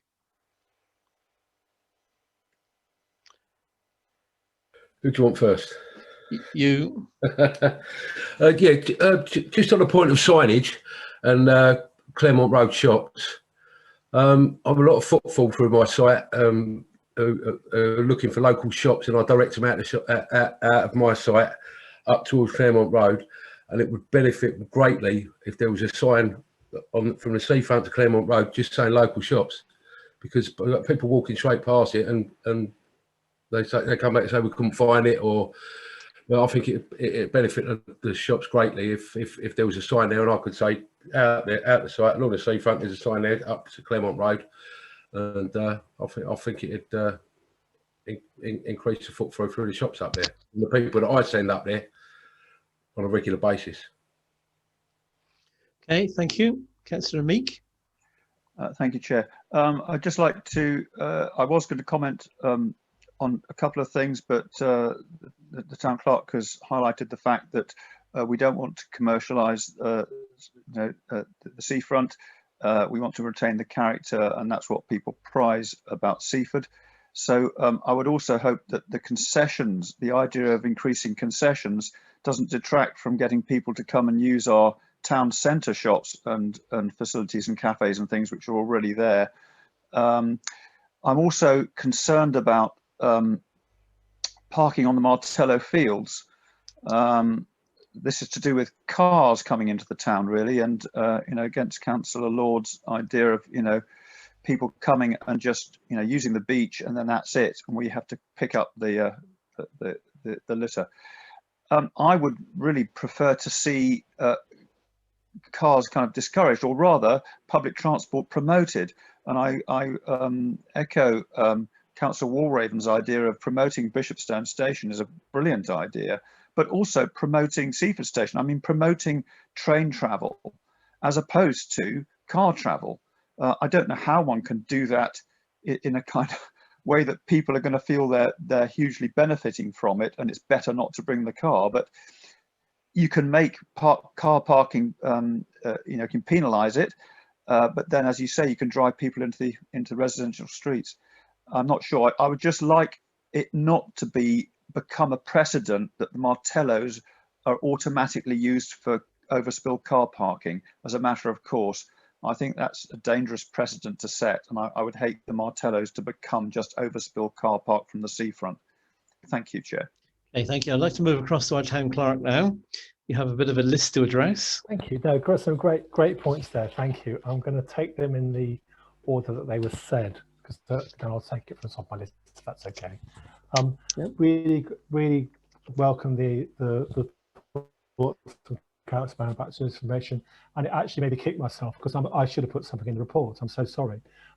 Yeah, I've actually already met with the relevant officer from LDC who's in charge of the Tourist Information Centre, and from that set up a further meeting with the relevant officers at the Seaford Town Council who do a marketing promotion, and we're working very closely with them around messaging, marketing promotion, etc., including overnight stays and stuff like that. That's the points you were making, really. And obviously we do have that strong partnership with Tourism Information, and we've taken that forward this year. But really glad you made that point, and maybe I should have put that in the report. I'm sorry for not covering that. Councillor Warren made a number of very important points, and I've heard other councillors chime in to agree, so I'm going to chime in too. Certainly hear what you say about Claremont Road. That's certainly something to take away and think about what we can do. And again, I think going forward, I think I'm interested, as you say, in terms of there is picking up on Councillor Richard Honeyman's point, if there's a friend of Bishopstone Station or people who are interested in helping that train station to be slightly more recognised as a potential, point of access for local tourists, then certainly that's something for us to take away and see what we can do going forward. And certainly it's also in terms of the view, just to say that you know, I've had a meeting with the View manager about the things that he will be doing to maximise income for the View when it reopens, and that will be within his report. And so councillors should be seeing what's been done to try and maximise income at the View over the weeks and months ahead. Councillor Roord raised the issue of parking, and obviously Councillor Dunn made points about that as well, and also Councillor Meek. In terms of 2021, the point of this report was it's obviously snapshot here and now, so that's where the Martello Fields idea comes in really. Clearly there are more strategic conversations to have with other stakeholders about what may happen in the future, and obviously when those conversations are taking place, I'll work with councillors to make sure we get the best possible outcome for the town going forward, because definitely, so clearly in the medium and long term there are some issues there that we do want to be thinking about, and I'm grateful to the councillors for raising them. In terms of the signage, yes, I agree about the word cheap was a little bit pejorative. I think I put the word in simply to make it clear to councillors that I was talking about something that didn't cost that much, rather than something more grandiose that would be much more expensive. But I completely take your point, Councillor Honeyman, about not wanting to give the wrong impression by the use of that word. But certainly, and again, but that's what what we're looking for is something quite simple, and something that would have a cost of hundreds of pounds rather than thousands of pounds to do. And I should have made that clearer really within the report, and I take the point there. Councillor Dunn, again, you raised the point about Clement Road, but also the time received community workshop. Yes, absolutely. This is complementary to and additional to the work that they're doing. We work really closely on Citizen Impact Seaford with Seaford Community Partnership, and partnership working is my modus operandi and the way the town council should be working. So please be assured this has been done in a partnership way, but also at the same time identifying there's something actually the town council could be doing that complements the work of those partners, and I think we should be doing it, and that's what's really within this report. Councillor, we're really grateful for the intelligence about Claremont Road shops and how vital they could be actually for people who don't know where to go. And Councillor Meek, I completely take your point. I think this goes back to the tourist information point actually, and certainly I'll take that into future meetings with the Tourist Information Centre and others around what messaging we're doing around, because I actually moved to Seaford 15 years ago because it had a train station, it was on a bus route. And you could get to a beach without having to use your car. That's actually why I moved to the town in the first place. So, I knew, but I felt like it was a secret, almost a secret thing. I knew that you get to the train, look, there's a beach, amazing. And lots of people didn't seem to know that. So certainly we need to be thinking, you're right, about how we encourage public transport for the tourists, because it's, it's not like it's not like it's not possible to get here on the train. So definitely those are points that we're taking forward. I hope that's covered most of the points that were raised. Thank you. Okay, thank you. That was very fully done. I'm not sure whether Councillor Cash put up clapping hands because she supported something, or whether it was a hand asking to speak. Councillor Cash, sorry? I'm asking to speak. Asking to speak. I know this is something that Councillor John Edson may have looked into, but if we're going to encourage people to go into the town from the seafront, I wonder if we ought to also review having a speed limit down to 20 miles an hour on seafront, and whether that's a possibility. So it wasn't very clear there. I think, as I heard it, it was whether there could be a speed limit across the length of the seafront to make it safer for people to cross over. Was that what other people were hearing? Yes. Yes, I think so. Yeah, I think that's a point worth taking in as well. Definitely. Okay, thank you, Jean. Now we have recommendations now, 3 of them. Can we take these 3 as a group, or do you want to take them one by one? As a group, I see heads nodding to take them as a group. Okay, so someone like to propose all 3. Someone propose this, Councillor Liz Borman, and maybe Councillor Walraven as the seconded, yes? Okay, so we are noting the report, endorsing the approach below, instructing officers to take the necessary work forward with regular reports to Community Service Committee and via this committee to full council, to agree that the work is undertaken to investigate if additional finger posts can be erected this summer, with the content and number of signs to be agreed with the Chair of Community Services and the Chair of the Council. So those are the recommendations. They've been proposed and seconded. Those in favour of those 3 taken together, please. think everybody I can see is voting in favour. Okay, that's carried by a significant majority. Thank you.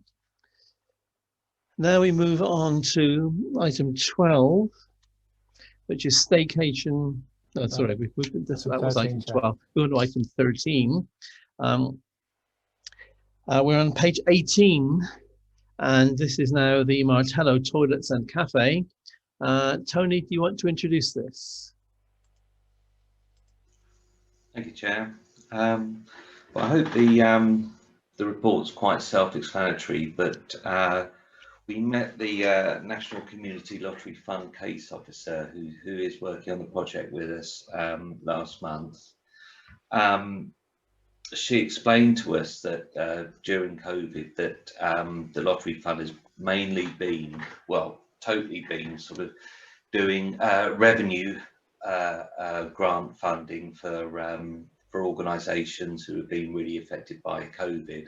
So they've sort of parked these bigger capital projects until now, well, until April, where they're looking to resume them. During this time, they've still been sifting through the submissions, the capital submissions, and either continuing or rejecting as they go. The great news is they still haven't rejected us, and we're still in the running, which is great.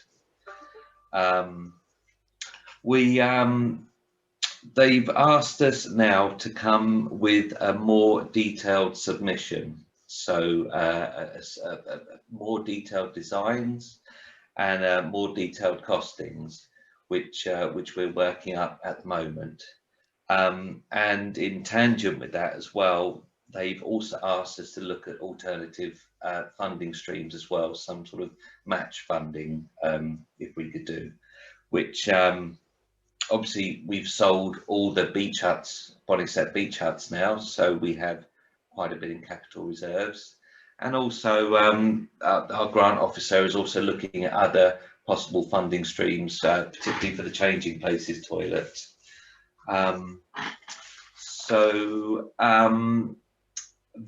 That's really all there is to it. One thing they did say is that once a decision has been made to support the project or not, they have streamlined their application process. So hopefully, once a decision to progress, we can move quickly.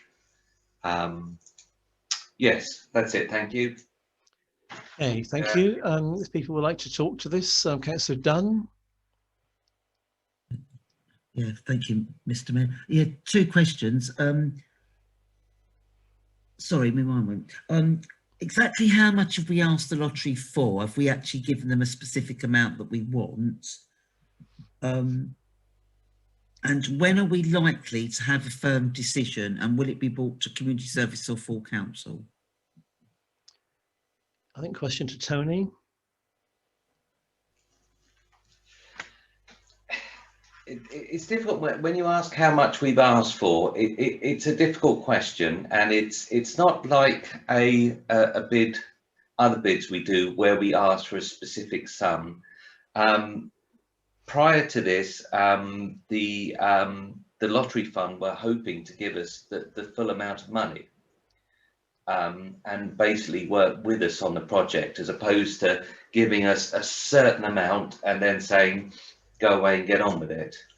I think because of COVID, they've had to slightly rethink things and say, look, you know, yes, we would like to help you, but we'd also like you to put something in too.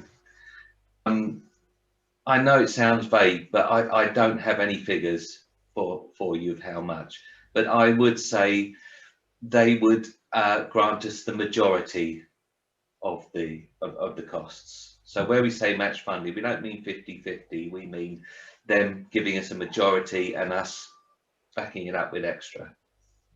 Well, I think often for these large capital projects, they get worked up in negotiation between the bidder and the lottery. So rather than it being a fixed number, they say what they want to see in the proposal, and then we negotiate about what things will cost. Before I come back to Councillor Dunn, I think the fundamentally important thing in this design is the changing places room, because it will be the only one of its kind in the town, the only one likely to be in the town. And I went to do some Googling to get some pictures, and it's the ability to have a large room with a hoist and a shower, and the ability to enable people with profound disabilities to have toilet access. And given that it's close to the disabled access ramp to the beach, it's a long way from a wheelchair accessible toilet. And I think this is important to the town and to all the people with disabilities who would have no other place they could use the toilet except going home again to get this kind of facility. So back to Councillor Dunn again. No, the second part of my question was, when are we likely to see have a firm decision, and will it be brought back to community services or full council? Okay, Tony or Adam, whichever one. I'm happy to answer the first part, the when, and the answer is I don't know. What I would say, and what councillors may agree, is to set some sort of time limit on this, to say, look, we get so far into the year where we say, we've done this model long enough, we need to look at something else. We need to look at, I don't know, a redesign, stripping down the design, going for a loan, or whatever. I don't think we're there yet, but obviously this can't go on forever. You know, we need those toilets. If I could just, before Adam jumps in, just jump on about the changing places toilet. There actually, believe it or not, is a changing places toilet in Seaford, but it's redundant and not used anymore. It was at Warwick House, where there was the older people's day service there.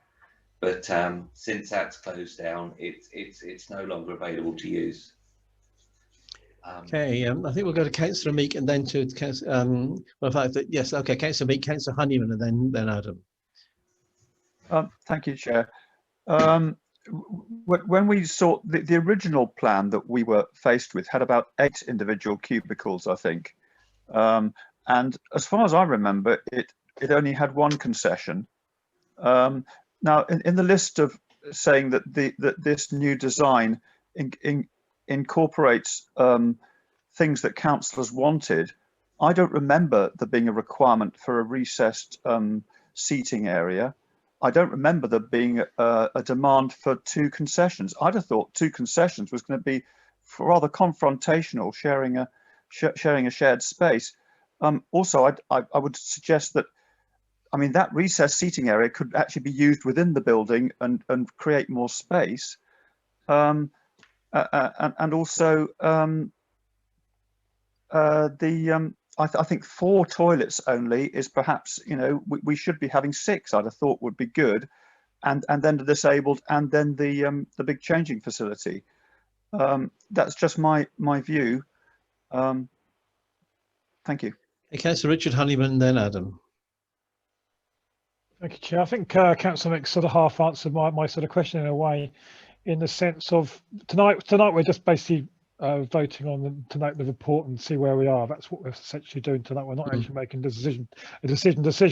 And the design we've got in front of us is just an example of where we are. But we know, as part of this particular plan, there's various other plans which has come about in the last 4, 5, 6 years of various stages. So if Tony might be able to answer this, or Adam, in the sense of if for the sake of argument, we only say 75% of them out, and you could basically do a more simpler toilet, so which say just getting yet another loan, for example, then you may want to revert back to maybe to a simpler design, which obviously long term would be less maintenance and so on. So that's just my own point. But as long as tonight I know where we are, we're really pointing on the just to know where we are with the situation.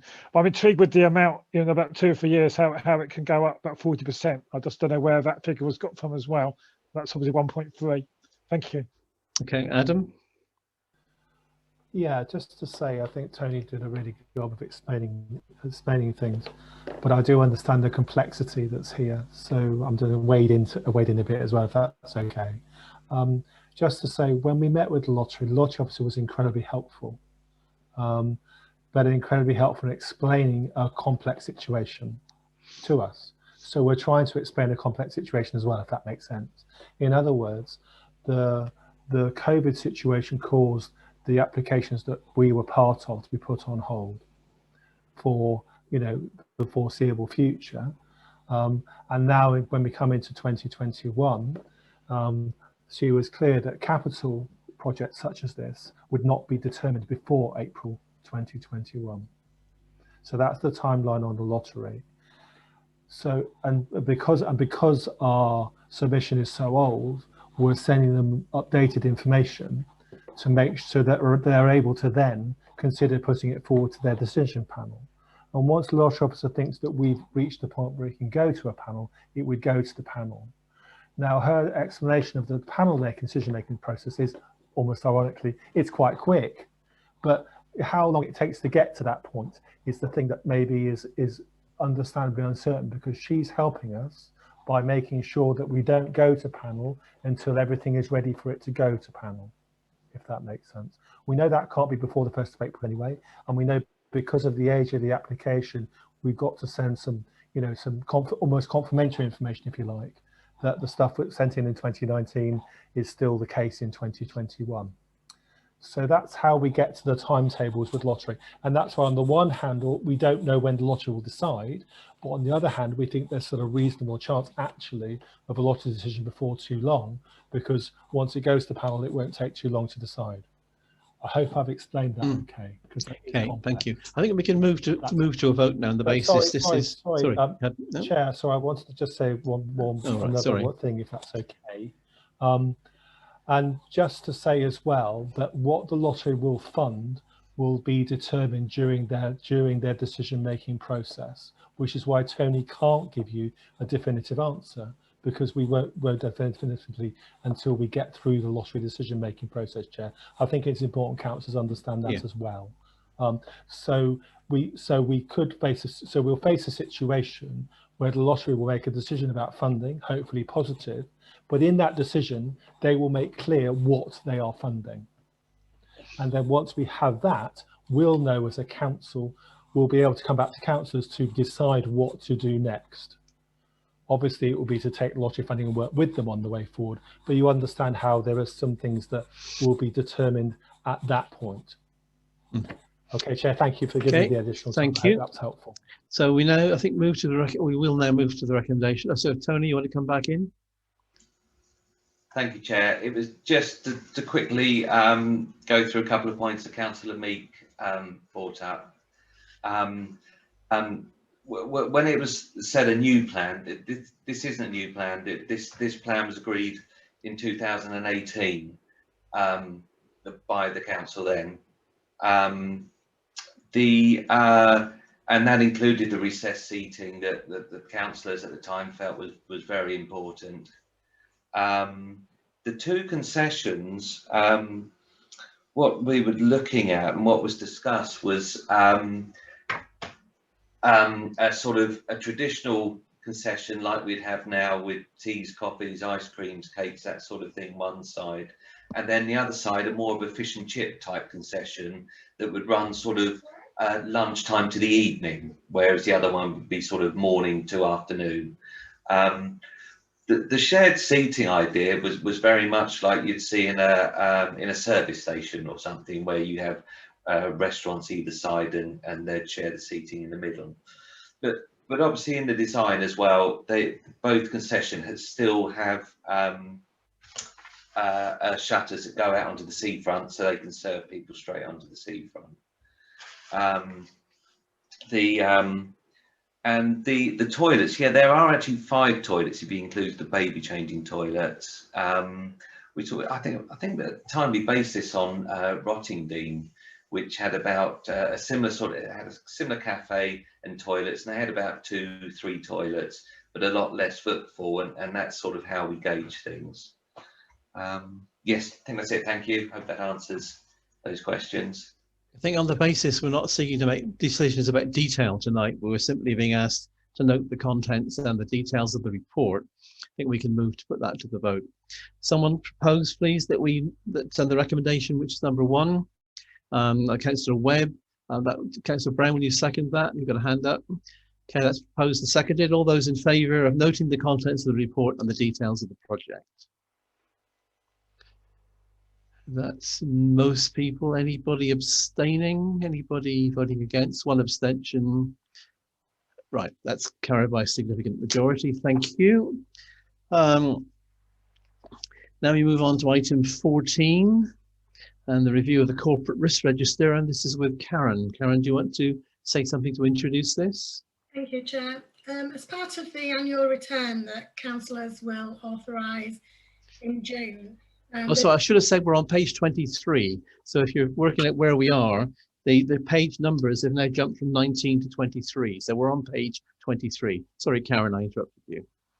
There's an annual governance statement which is sets out assertions that the council has to make. One of them is to review its corporate risk register. This is strategic risk. It's not the ongoing risks that we deal with every day.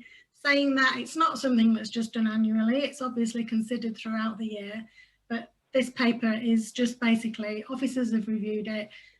What you've got in front of you is the action plans that have come from reviewing the risk register, and the whole risk register is available for anybody to look at if they wish to.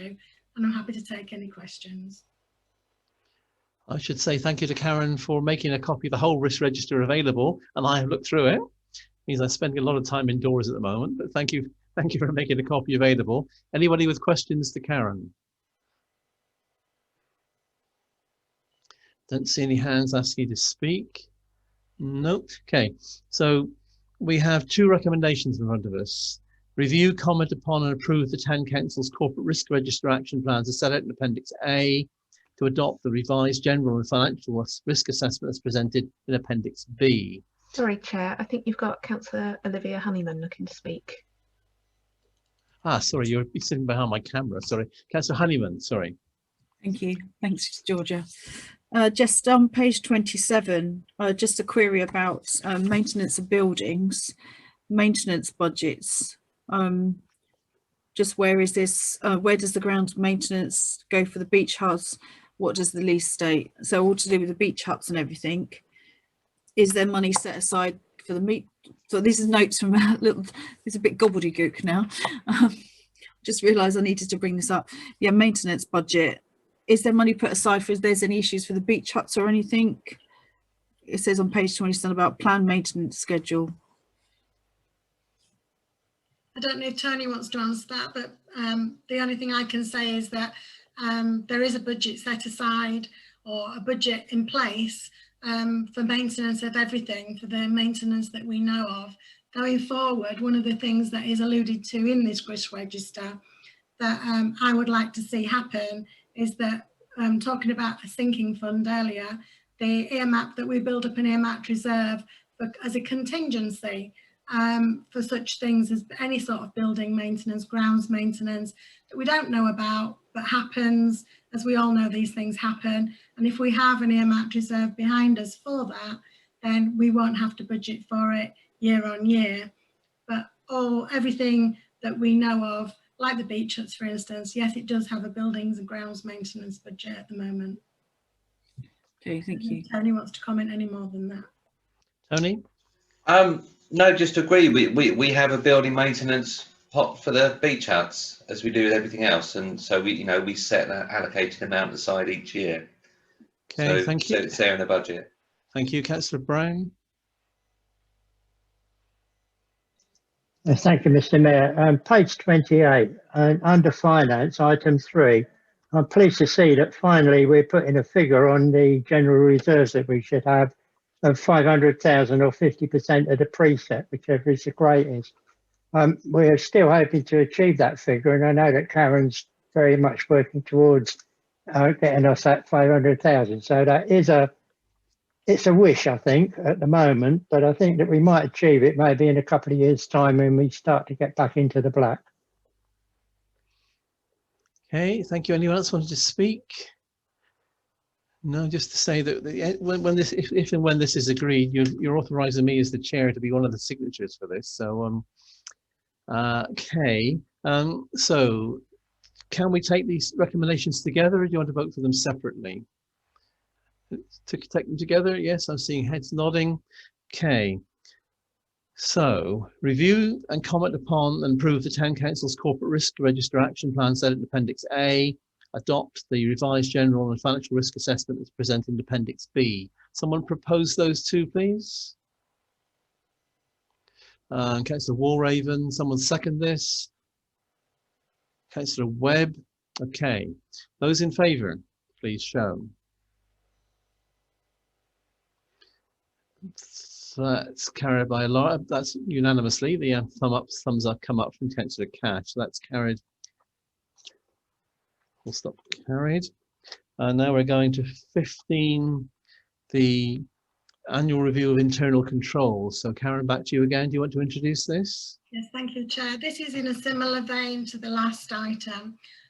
As part of the annual governance statement that councillors will approve in June this year, they will have to assert certain things, and one of them is that we've reviewed our internal controls. This is something that officers have done. All officers involved have had a look at them. The list is here for you to have a look at and comment as you see fit. Again, just to approve that they've been looked at and reviewed, so that you can feel confident in signing the annual governance statement in June. Okay, thank you. Questions to Karen? Questions about the report? Don't see any. Okay, can we agree we take these two recommendations together? Yes, your head's nodding. Okay, we're recommended to review, comment upon and approve the Council's internal control set in Appendix A, and note the statements 2, 5, 6 and 7 and the annual governance statement have been complied with and set out in Appendix B. That's what we're voting on. Someone propose that? Councillor Brown, someone to second that? Councillor Dunn? Okay, those in favour? That is everybody. Oh, that's a big, substantial majority, almost everybody. So thank you. That's carried for item 15. We go on to item 16 now, which starts on page 42. And this is Lucy. Lucy, do you want to say anything into introducing this? Sorry? It's Karen. I'm going to speak to it tonight, Chair. Okay, feel free. On you go.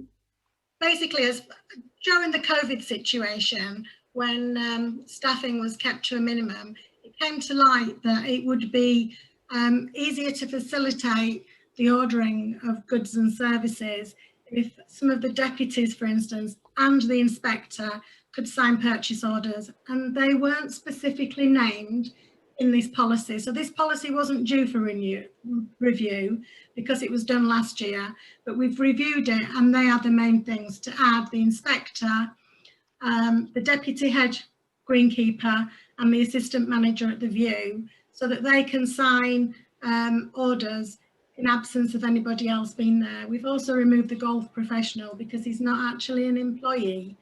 So it didn't seem right that he should be able to sign orders. But to be honest, it is in that policy, but it's not something that he does anyway. So just ask him to accept it, Chair. Okay, anyone else? I think I'd just like to comment on page 44, the links to strategic objectives and aims of the policy. I think as the council reviews its policies and strategic objectives going forward, then there will be a link to our sustainability and there will be environmental and sustainability policies to consider when we have the review carried out. For now, this is before the review, but post the review, that's probably another link that would be made in there. So anybody else with questions or comments? Councillor Brown. Yeah, thank you, Mr. Mayor. What the Finance Department has done is now they've formalised who can actually sign purchase orders. As Karen said, that wasn't specified before. So the rest of the process here is exactly the same as it was before. And we've now got clarity on who can do what. So I'd like to commend this, well, I'd like to support this report and put forward that we accept it. Okay, I think that's Mark Brown, the Councillor Brown proposing that the recommendation be accepted. Someone to second that? Councillor Walraven. Okay, so we're voting on to adopt the revised purchase, ordering and payment for goods and services policy. All those in favour? That's everybody. That's carried. Okay, now we're going to item 17, and this is now about electronic tenders. So Karen, we're back with you again. Thank you, Chair. Again, during COVID times, it's come to light that most commercial places these days, not necessarily councils, are accepting all of their tenders by electronic means. This is not something we've really done, and our financial regulations say that we can only do it up to £50,000. So we have done it this year, and it's worked very successfully.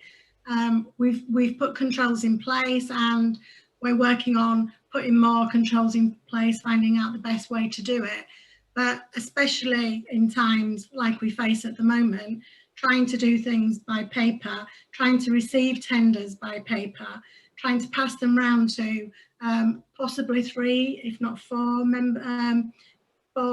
officers, as well as a minimum 2 councillors, it just doesn't make sense. And we have also found that when people have been tendering, they're shocked that we want it on paper.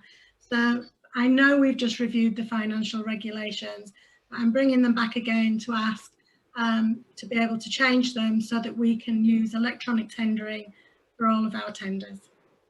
Thank you. I'm pleased to answer any questions. It's sensible on the basis that secure electronic tendering is just what it says it is, secure, and whereas papers can go missing, secure tenders are a trackable process. Anyone with questions to ask about the report? Councillor Brown. Thank you, Mr. Mayor. I think one of the other things that we discussed was the electronic acceptance of tenders by councillor through email. Are we intending to put that into this process or another process? Back to Karen. Again, in the financial regs, when they were reviewed in January, I actually wrote in there that all acceptances, all approvals can be via electronic means. Again, because of the current situation, you can't always expect people to sign a piece of paper. So I think going forward, it's going to be more and more that case. And I think that we will look to formalise it even more by finding that new ways that we can actually authorise things going forward. Yes, electronic is fine. Okay. Anyone else with a query? Okay, let's move to a vote. So the council is recommended to approve amending Seaford Town Council's financial regulations to enable the use of electronic tenders in all tendering. Someone propose that? Councillor Argent, someone second that? Councillor Borman. Okay, those in favour? That is a large majority, that's carried. Thank you. Okay, we go across to our final item. No, penultimate item, sorry, I'm wishing my time away. Penultimate item, item 18, page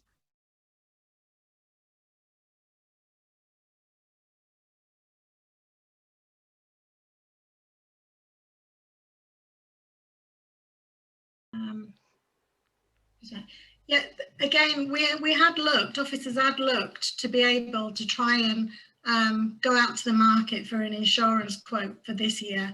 It just hasn't been possible with the way that the world has been. And speaking to other councillors, they've really struggled, other councils, not councillors, councils, they've really struggled to get other quotes. And I know from experience in past jobs that it can seriously take 9 months even to get a quote from other insurers to insure a council. There are very few in the market, and trying to get 3 is very difficult. Zurich know the business. They've always given us good service. So we have got quotes again from them for this year from April. So what we're asking basically is, do councillors want us to go for a 1-year agreement again and then look at the market again next year? Or would you prefer to go for a 3-year long-term agreement, which will save about £2,000 per year? and then we'd be tied into Zurich and we wouldn't look for anywhere else next year. And I'm pleased to answer any questions. Councillor Dunn. Regarding recommendation number 3, I know we've got the ones considered 1 or 3 years, but whether we decide to insure the skate park is obviously recommendation 3. As the skate park was put in relatively new, does it come under a warranty that if anything actually did go wrong with the, you know, so if we didn't insure it, but there's something went wrong with the equipment, has it got a warranty? How many years warranty has it got on it so that we're not paying out, the equipment could be replaced? Also, if we do insure it, does it include wear and tear? Because obviously the skate park is probably given a massive bashing. Some insurance won't cover for that. So, you know, regarding the maintenance, our insurance of the skate park probably doesn't even wouldn't cover maintenance cost of wear and tear. Councillor Lord, and then back to Karen. Yes, thank you, Mr. Mayor. Zurich Mutual, I deal with that particular company on a regular basis. They are geared up for local governments, local authorities and public institutions. My question would be, if we went for a 5-year option, would we obtain a better discount rather than the 2,000 a year? Because let's face it, there's nobody else in the market. I mean, very, very few companies want to touch local authorities. And it's just something, if we could go to 5 years, better savings, and perhaps look at increasing our premiums so that, our claims, so instead of we suffer the first £500, we suffer £1,000 to get a better deal. It's just a thought, but I'm quite happy with 3 years. It's just perhaps not this year, but perhaps look at something when the time's up next 2 or 3 years. Thank you. I think also in terms of insuring the skate park, I don't know what we would want to be indemnified against for a piece of poured concrete. You know, what we're expecting. I think we wouldn't get cover for wear and tear. It's a solid concrete structure. But Karen, your answers to Councillor Dunn and Councillor Lord. Councillor Brown want to speak, Chair. Sorry, Councillor Brown. Thank you, Chair.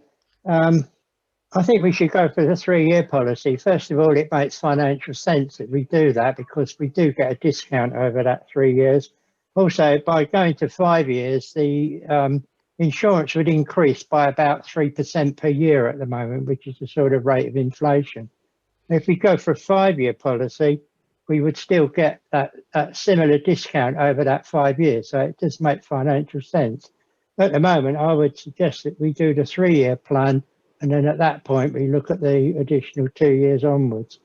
Also with the skate park, I think it's a waste of money trying to insure that. We already have public liability insurance on the skate park in case of injuries, etc. So why should we pay out another few £1,000s to insure something that has already been stated is not going to deteriorate? Thank you. Karen? Yes, Chair. On the 5-year situation, basically, we could just say we wanted 5 years, but it wouldn't be of any benefit to us, because what Zurich have said is that if we agree to a 3-year agreement, if we then want to add 2 years on at the end of it, we'll get it for exactly the same amount of money.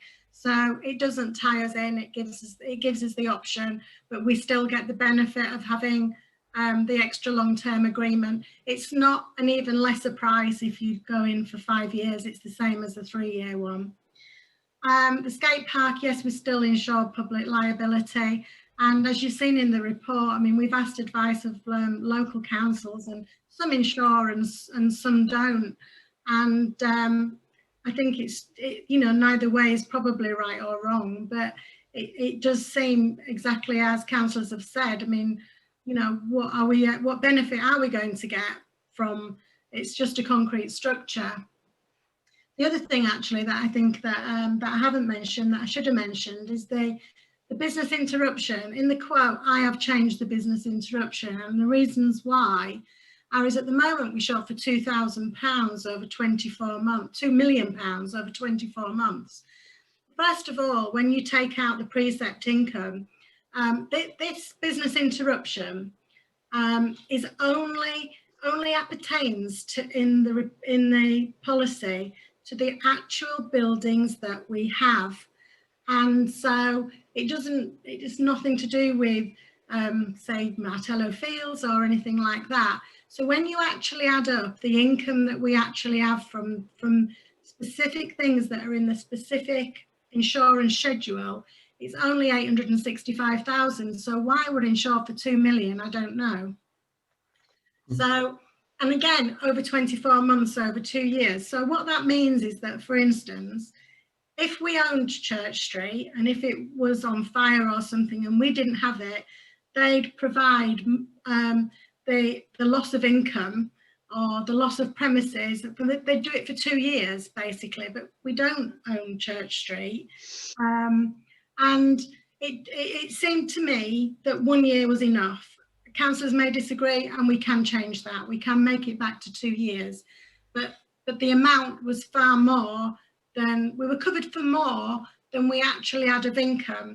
And I did query it, and I did say, so, you know, even though we can only claim the loss, so if something happened to the view, other than COVID, because it's not covered, but if something happened to the view, like it burnt down or it was flooded, it's not likely to happen, but something like that, then we could only claim the amount of money that we lost at the view.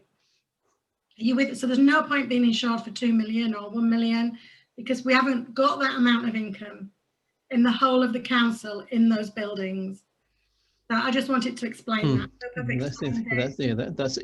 That's a good explanation of that. So we're ready to come back to vote on the recommendations. I think we have to take these separately because there are questions within them. So the first one is straightforward: to note the information regarding the council's insurance arrangements. Then we need to decide between 1 and 3 years, and then we have to decide about insuring the skates structure. So let's start with number 1. Someone proposed that we note the information regarding the council's insurance arrangements.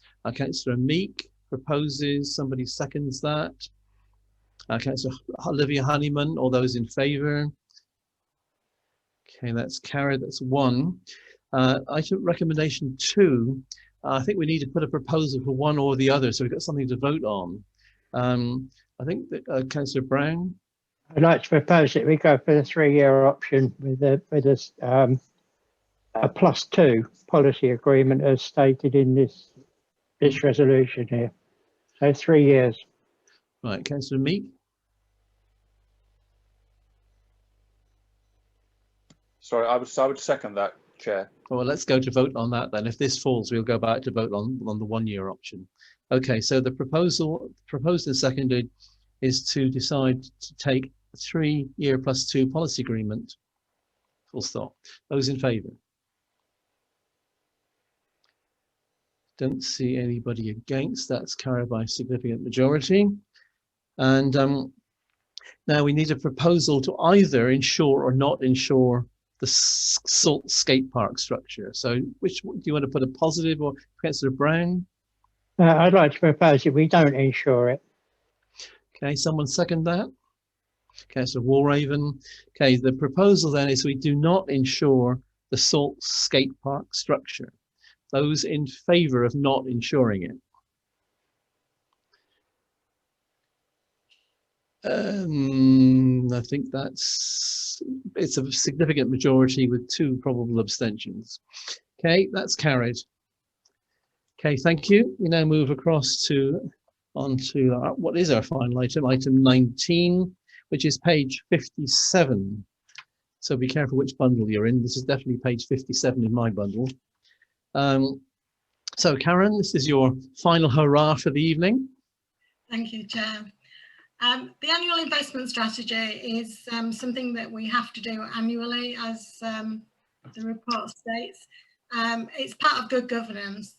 As you know, we don't really have much investment because we don't really have many funds. The only thing that we do invest in is the CCLA's Public Sector Deposit Fund, which, although it only gives a minimal amount of interest, we can get the money out the same day, it's instant access, and it does give us some interest. We've had a little bit more than we would have expected this year because we got all of the precept in April instead of in 2 tranches, but we've still only got about £1,000 in the year. So this is just an update on last year's annual investment strategy and updating the council on the figures and the interest rates. I'd be pleased to answer any questions if I can. Yes, questions for Karen about this? No, I think everybody's fully convinced of the worth of doing this. So we have 2 recommendations in front of us: to approve the annual investment strategy 2021-22, set it in Appendix A, and to note the contents of the report. I think we can take these 2 together. Someone proposed that? Councillor Dill, someone to second that? Councillor Argency with his hand up. Okay, so it's proposed and seconded. We take these 2 together. So all those in favour? That is everybody. That's carried. So thank you. That concludes agenda item 19. That concludes the meeting. So thank you for your patience and willingness to see this through to the end. So thank you very much. The meeting is now closed.